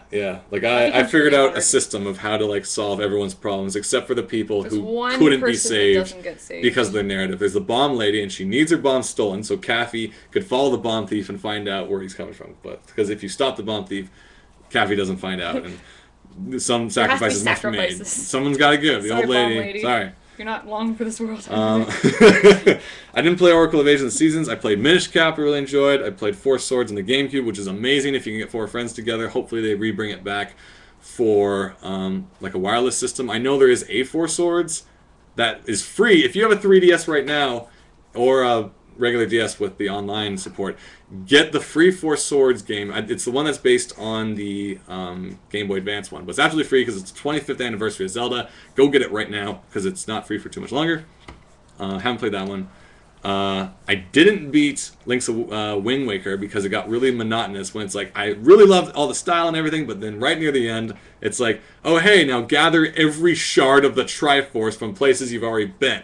And I'm like, no, don't want to do that. Game over. Stop. I'm done. Is that like when Zelda in Ocarina of Time is like, do you want to help me, Link? And you're like, no. No. Aw. Do you want to help me, Link? No. Aw. Do you want to help me, Link? No. It's like you have no choice. There's no choice in the game. There's been video games that have done like, do you want to help me beat the bad guy? And they're like, no. And then it goes credits. Zelda should have done that. Where it's like, dun dun dun dun la, la. Hyrule screwed. Da, da, da. Actually, it would have been cool if you just get to live your life as the world gets taken over slowly. Apparently, Matt, a friend of ours, got this like dating sim that does that. Where it's like, he got it at, where were we? We were at Con Bravo. And these guys are selling this game, like this Toronto company that they made. It's like this dating sim that has like a plot and villains and take over the world. But you can just ignore it all and just date girls. So, there you go. I like that. It's like, look there! But she's hot. It's like, we must stop that. I think every game could use a dating element to make it Resident Evil. It's like, the zombies, but... It's like, Claire, forget Nemesis. Come give me some sugar. It's like, dun dun dun dun. Weird. Raccoon City screwed. Dun, dun, dun. Because of your libido. Yeah, oh well. Or it would be the Left 4 Dead. Dun dun dun dun. Left 4 Dead's so good. Let's quickly jump and see what everyone's talking about. Majora's is amazing. Majora is one of the most emotional Zelda games. That song, oh my god, they use it so well. The Song of Healing, when you meet like the ghosts of like the Gerudo, or no, the Goron leader who froze or something like that, and you play the song and gain the mask, but like, and then the music starts playing at the piano, and there's like the ghostly images of all his people cheering for him, and you're just like, oh my god, Majora's is so sad. Oh. It goes, Because every character, something really bad happened to. And like the guy, I'm tearing up. I'm thinking about the guy in the band the water who guy. had a child. Yeah, that's right. And you gain his mask, and you're basically pretending to be all these people who were killed for one reason or another, and you're trying to save the world. Like, it is a very thematically different game from any other Zelda. Like, and Angie's backstory is really sad with the... Yeah, there's a lot going on, and then there's an interesting twist they pull too. You meet this ghost, and you play the Song of Healing, and you're like, all right, this is how it goes, and he's just like, if I remember this song, like my emotions of a human, but I'm no longer human, and then he continues to kill you, and you have to think of a different way to beat him because it's so cool that they pulled it off because you're so used to like healing people with this song, but he's like, I no longer have worldly attachments. Whoops. And he starts playing a song of death again, and you're panicking as you're like, how do I fix this? Like Majora, I forget. So if I play it again, when they make out like 3DS Majora's Mask, I'm just going to be like, oh crap, oh crap, oh crap, oh crap, oh crap. But Majora's is a solid, very interesting, very different game. Like there's levels that one of the last temples, after you get halfway through it, it flips upside down. Whoa. And you look up and you see the ground, and the music is a little like different. And it's just like they did a lot of cool stuff in Majora that a lot of people just miss, and it's unfortunate. It's kind of like Mario Sunshine. A lot of people are like, ugh, but honestly, I had so much fun in Mario Sunshine, having the jetpack. The level that's a theme park is so beautifully well designed. Like it brings back memories of like going to Ontario Place as a kid because it's so colorful and filled with music and water, and I'm just like, I really enjoyed Mario Sunshine. I didn't like Galaxy that much because I felt it was too linear, because it's kind of like a series of islands that you have to walk straight on, then the next island, then the next island, then the next island. Mario 64 and Sunshine is like, go hog wild. There's your goal. Go find a way over there. Do what you will. And I felt like Galaxy was like, okay, here's a straight line. Don't get killed on the way. You know, like it's just this kind of, that's just my feeling. A lot of people like Mario Galaxy 2. Maybe it's great. I don't know. Let's jump back to Katie Cam. I'm gonna move this leg over a bit. You're still working on that one, though, huh? I kind of like the expression. I think we can fix this. Man, yeah, we ended up going long. Yeah, when I get angry, I just go. And I like listening, so. I'm getting dry. Basically, when I get dry is when I gotta start ending the show. Yeah, I do have to get back to work on my storyboard. Alright, well, it's been like an hour and a half, 9 o'clock. Did we talk about everything? We didn't talk about New Year's resolutions. I don't know if we want to do that next time or this time. We'll talk about the incentive project. What? Incentive project? I have an incentive project? Trying to learn new things. Oh, okay. So I have to talk about. All right, don't say where they are, because you always are going to give away exactly where this house is. Yeah. Let's see. Just quickly jump back in. Majora's amazing. All side quests. Skyward Sword. You can choose to not help people and laugh. Oh. I added that part. Endless Skies. That's why I like Mass Effect so much. Killhound. Yeah, Killhound. I love it. Casey Boots. I definitely cried. Definitely. Yeah, a lot of people don't like it. That's a shame. I enjoyed Majora. I thought it was a great game. And I played it, and the ending is really satisfying. Like it has a sad turn, and it has a villain you more empathize with in a weird way because it has because he's an odd little character. It has a really beautiful ending too. Like the way it ends is really nice, and it's one of the few games where like they didn't villainize the enemy too much. That's just like well, it's odd when your bad guys kind of like got a very childlike mentality. Like you need to approach it differently than say, I'm going to take over everything. Instead of defeating him, you need to save him in a way. Like I like when they do that. Like, and I feel like that's a really good way to tell a story. Like, and that's why I find a lot of these Disney endings just piss me off because they're cop-out. It's so easy to kill a villain. It's harder to save a villain. It's harder to save a villain, you know? And that's why I always liked Trigun, because it's like his Vash is an incredible character for so many reasons. He's the best gunman in the world, and he doesn't want to hurt anyone at all. Yeah, which makes him and that becomes his character. greatest crutch in a weird way because some people just won't let him not kill. Like you can't not kill me. You have to kill me if you want to stop this. Yeah, like you have to kill me or I'm gonna kill someone they're else. So bent on corrupting him that they'll want him to kill them. You know, it's like it's a fascinating struggle for a character, but it's he has to move on. It's like, Trigun, one of the best animes ever made. That one's a really great story. Great characters. What's going on in the chat here? What can I do with Link here? Vash is a boss, says Flux Fox, and I'm like, he is the boss. So much that I had a shrine in my house to him. Right now it's on a box, unfortunately, but the Vash shrine was pretty great. What can I have Link holding? Like a beer? I don't know. Yeah, I could do that, but I mean, if I was actually gonna hand this in. Well, he's left-handed, so you got the sword right. Just a shield. That's what he does. I guess it's just like the way this arm's holding doesn't really work for a shield, but... a banana? I don't know. Yes, okay, we'll figure this out. Boomerang, hook shot maybe? You can have him like holding the hook shot up. Hook shot's cool. That's like the best thing in the game. You're like, I got the hook shot. I'll have to research it's on. The only time the hook shot sucks is when you're trying to kill a spider, but you grab the side and it pulls you right at it. And you're like, ah! I hate that so much. No! I really like... That was the worst. I like Ocarina of Time. It's one of the few games I've played all the way through, but God, why did the first level have to be spiders? Yeah, well, that's the thing. It's like Twilight Princess is like, now the spiders are more realistic. And I'm like, no. That's like, I'm really excited that the Hobbit's coming out, and then I'm like, oh damn it, there's gonna be giant spiders. Fuck me. They're gonna pull a Shelob and be like, not till the sequel. Yeah. Frick that. Why is it always spiders? Like, I like giant crabs are fine. Yeah, if I'm like, oh my god, that's an giant ant scorpion or a I can even deal with. Yeah. Like, not in life, but like. I think it's just the hanging and the shapes they make. Like, when you hit one of those and giant they swing spiders, and you're like, and they swing. I gotta approach it, don't I? I'm just gonna leave a bomb right here. And it's like, and go back. Noise. But this is why Skyward Sword is awesome, because you have the remote control beetle that has bombs on it, and you're like, frig you, spider!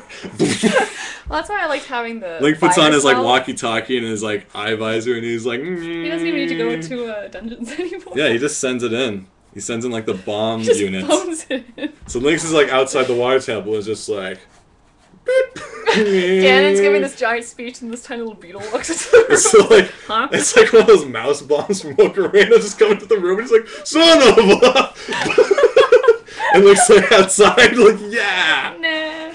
I want that 4-panel comic, where it's just like, you see the door open and Ganon says, Hubert, so like, Link. so like, you decide to, it's like, and Link's outside, like, mouse bombs.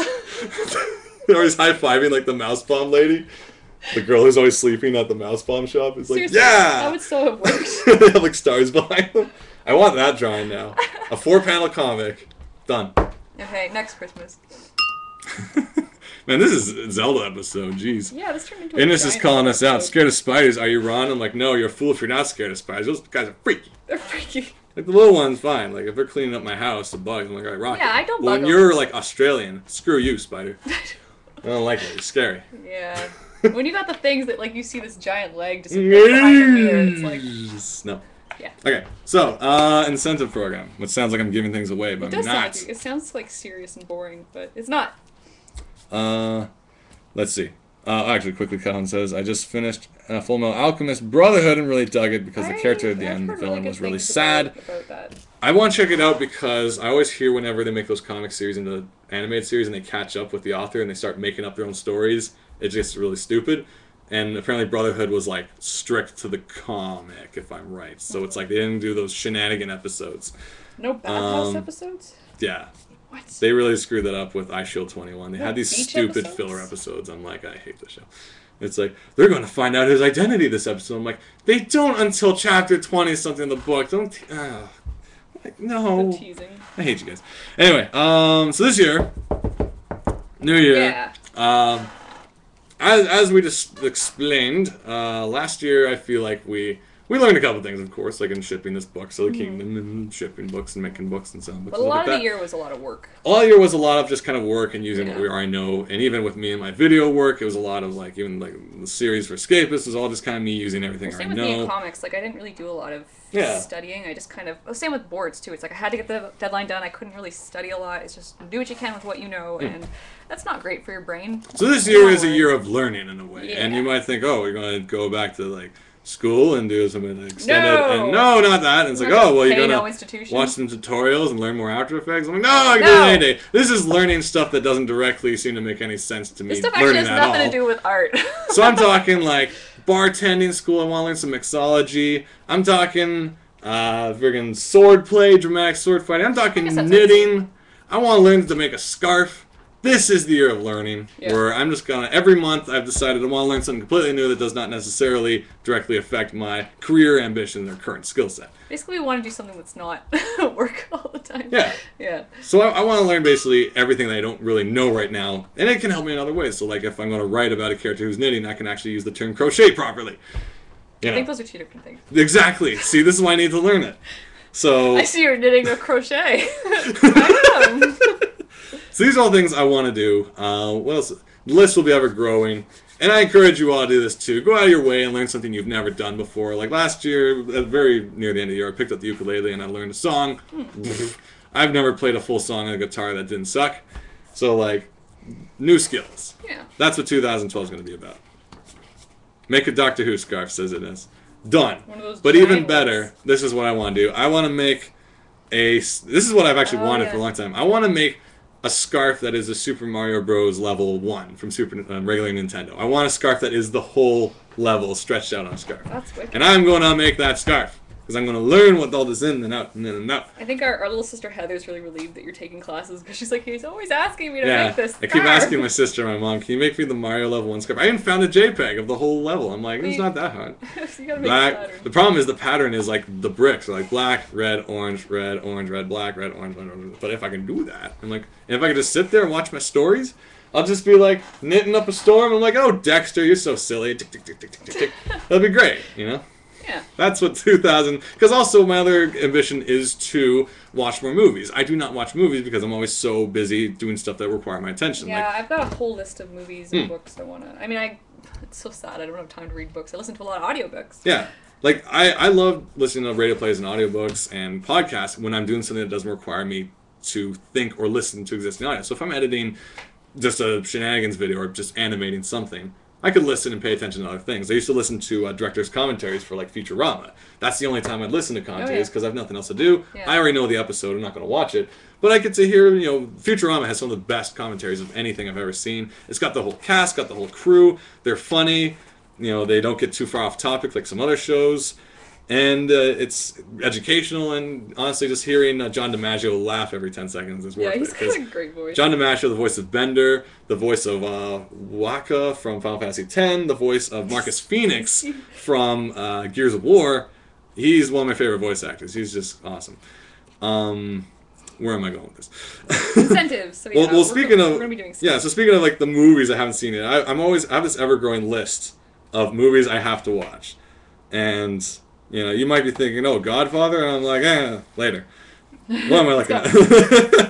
So let's see if you guys have seen any of these movies. So, Tree of Life is a recent addition because movie Bob talked about it. It's like, it's crazy. I'm like, all right, whatever.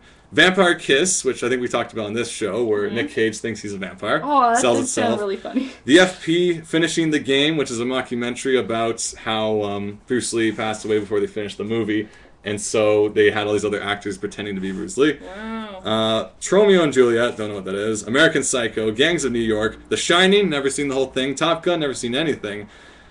Strangers on a Train, I forgot that's Top Gun? No, I haven't flown into the danger zone. Shirtless beach volleyball. Kill Bill Volume 2, The Brain, Gattaca, which is by the same guy who did the Backstreet Boy and Sync guy, was out of time. Yeah. And he was like, I got no time, literally. Oh, did they ever do a scene where there's a bum who's like, spare some time? Yeah, see, that was going back to Rules of Your World.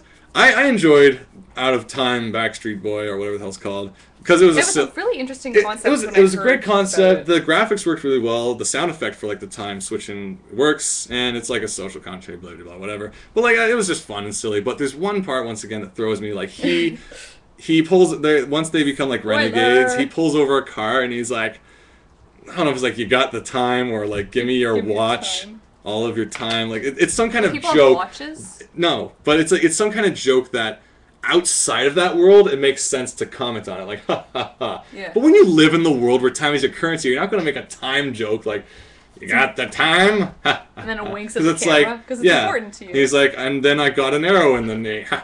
Like it's just like it's not a joke you make in that world, and that's. I have a huge problem with that movie, Brainiac? What's the one, the superhero one, where he's got a brain, it's Will Ferrell? There's a lot of, like, DreamWorks. There's a lot of... Megamind. Megamind. There's a lot of self-parody that doesn't make any sense to me, because it's like, if you lived in that world, you wouldn't have made that comment because you're living it. Yeah, it's real, so you're not going to be like, wink. It's like, when you know that superheroes exist as a medium, you make fun of the conventions, but when you live in the world of those conventions, to make fun of them is like saying, you know, it's, I don't even know what the word is. It's like you're pointing out the structure of your story in a weird way. It's like, you might as well say, turn the page when they get to the end of the scripts or something. Oh. It's like... You're really jumping out of it. Yeah. It's just really jumping out, but I can go on. That's a rant for another day. Wait for the B-movie rant. I get really angry. Oh gosh, yeah, we don't know. Man, I am a hateful person. That will be a 3-hour episode. What and else do I got DreamWorks, here? if you want to hire me at some point, these are my DreamWorks. I enjoy your stuff. How to Train Your Dragon is phenomenal. Okay, spoiler warning, just in case. This is one of the things I really have to give praise to DreamWorks for. At the end of How to Train Your Dragon, dude loses his foot somehow. Yeah. They committed to it. He didn't magically get a foot back and happily ever after. He has like this friggin' hook foot now. And every time I see it, and you know, in a way, it binds him to his dragon because his dragon's also lost a wing and stuff. Yeah. And it works, and I'm like, Makes them one. I'm so happy that they did that. Because if they're like, now dragon magic, give your foot back, happy ending. I'm like, no. He lost his foot in his actions, and now he lives with that, but he's okay. I like that this moment, I'm like, that's a good moment. And you're like, good that they committed to that. But I'm just like, I like how that ties everything together, yeah. Yeah, no, I'm happy that they did that, because they could have been like, now son, we built you a foot. But, like, a whole bunch of the Vikings are missing limbs. So yeah, but now it's almost like a rite of passage for him in a weird way, and it works, and as a theme, it's not like Romeo and Juliet, where it's like, well, we better tie up everything in the end, so, you know that guy who died? Well, we glued him back together. It's like, oh, okay, I guess that was a powerful moment when he died.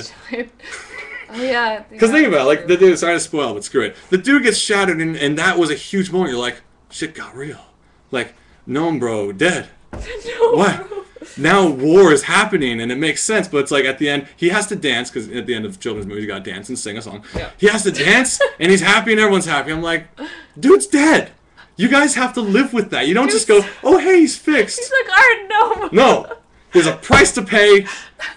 There's gotta be a price to pay. Now, I'm not pointing this out as like, kill the villain, because I know we hate the simple conclusion of kill the villain at the end of the movie. This was midway through the movie, and this changed the course of the relation between these warring factions. That's like, you just killed our bro. Well, that was the Tybalt character? Yeah.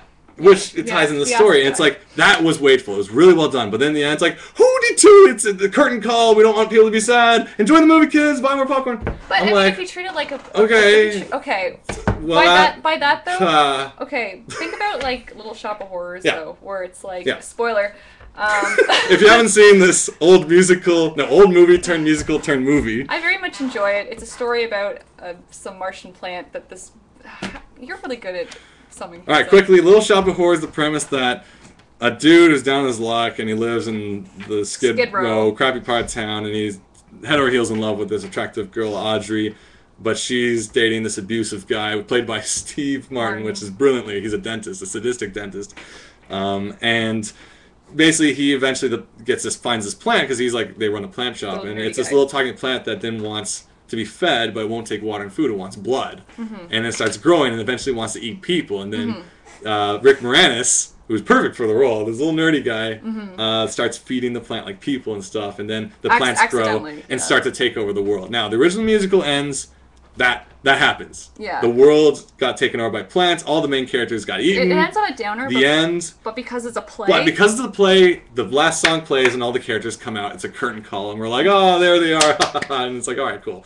The movie version, and even not knowing that theory of it's a play, curtain call, I always felt it was really weird, because like the movie version is Seymour sacrificed himself, but then he pulls out the power cable and kills the plants with electrical magic, and it blows up. Happy ending. But I enjoyed that it's a movie. Happy ending, though. And okay, that's cool, but it still felt kind of forced. But like, the point is, in that case, the original story was a sad ending. That's how it ends. But in Hollywood, you can't have sad endings. Have a happy ending. You know, everyone's happy. Leave the theater, eat popcorn, go watch it again. But it's just, when it's something so structured to the narrative that it was a sad moment, and then they just say, oh wait, never mind, he's okay, it's like, oh. So when you watch it again, you're like, oh, well, he's gonna be fine. And it just really ruined the narrative. Right? Now, you could say, oh, but it's a kid's show. But that's the kind of laziness we can't have in this industry. We can't have people just being like, oh, it's for kids, they don't give a piss. It's like, no, stories matter. You know? I may not read books, but stories matter.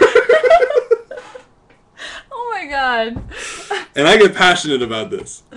So anyway, what else is on my list? So if you're looking for a feature board artist, these are not strictly my opinions either. Opinions shared on Shane Hannigan's Live are not shared by the Shane Hannigans themselves. Especially if we want a job. Psycho. I saw the shower scene a bunch. The Cell, which is like in the head of a killer, but apparently it's really stylistic and fantastic. Oh, let's take a look at Katie's. And I gotta get back to some boring soon. What's Katie got? Alright, up the leg and ba-da-ba-ba. It looks really weird on the camera. Like, it's distorted. It really it's distorted. Ba-na-na-na. Yeah, the camera makes everything really tall. Alright, so who's this going out to? I have to double check. It's either this one or this one. Do you want to put a fairy where he's saying, oh hey? Yeah. Because fairies are pretty... if you don't know, Navi's one of the easiest video game characters to draw. Let's see a tutorial from Katie. Okay, so let's see how to draw Navi. Alright, so kids, you want to draw Navi? Wait. So first we start with a ball. A nice circle. See? There. Yep. Now we add a little wing. Oh, I screwed it up. Ah! No, that's fine. So she's got 2 big chop wings and then little itty bitty nub wings. And she's got a little sparkle trail off. And shrieky yelling. For a tiny fairy, she's very loud. Hey!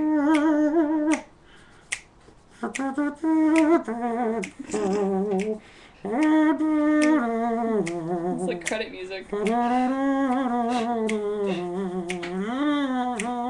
and then you want to make it shouty. And there you go.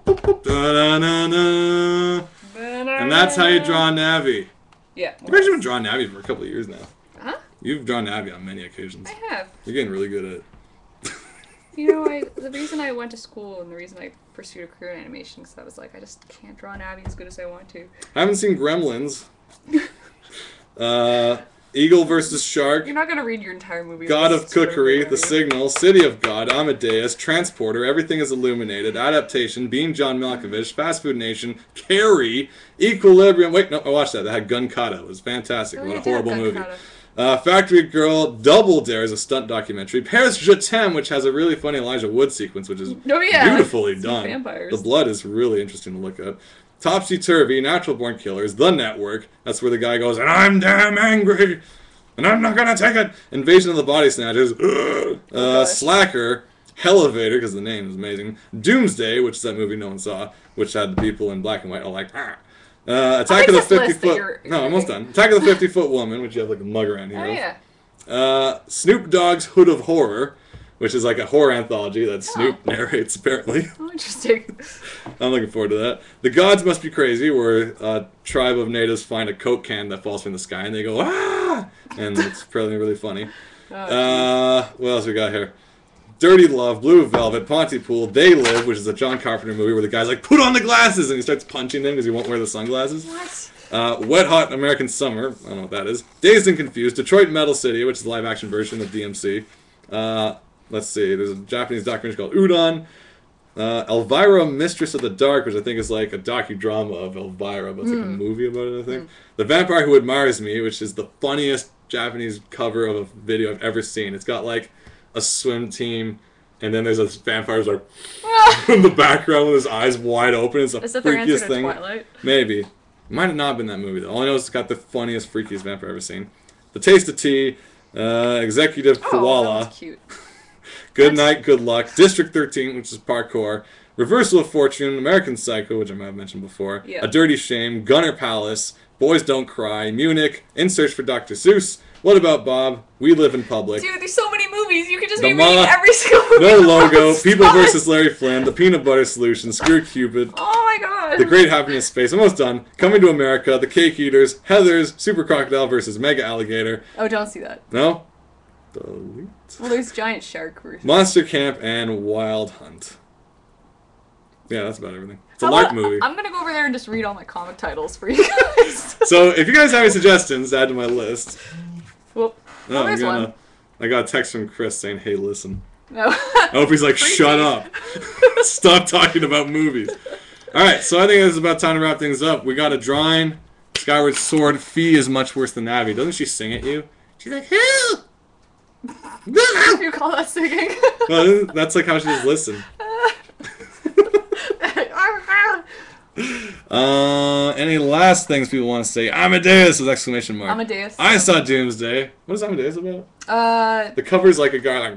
Oh, is it the singer, the musical composer? Maybe. I also watched this film. It's not yet rated. I watched this film. It's not rated. I didn't like it. I liked it until they started going to people's houses. It got weird. It got too like I liked the first half. I liked the knowledge they presented and all about like how straight couples is a different rating than gay couples and stuff like that. That was all great. But then when it got to become a campaign or what's the word for that when people like not rally but it's like when it became like a mission and people are like, who are these people? I'm like, really? It doesn't matter. They could be anyone. Like, I don't care where they live. I'm not going to come to their house. So it was interesting up until that point. It became too much of a weird, like, now I'm going to find out the secrets. I'm like, the secret is shut up. That's my opinion. Okay. Anyway, that's my documentary. Amadeus. Fee is awful, but it's about Mozart. Mozart. So let's Mozart on out of here. Oh! See how I did there? Yeah. Thanks for stopping by for the show. Yeah. Thank you. How'd the opening theme song go? This is the show. It's gonna end. It'll be back on every Wednesday. 7:30 EST. See you guys next time. Check out Shanahanigans. We do things at Silly Kingdom Comic Blogspot. I'm mixing it all up. SillyKingdomComic@gmail.com if you want to email us about questions and comments if you have or have not got your shipment yet. Yeah, all of them have been sent out all if you're out, Indiegogo. So they should be arriving any day now because people. A lot of people got them today.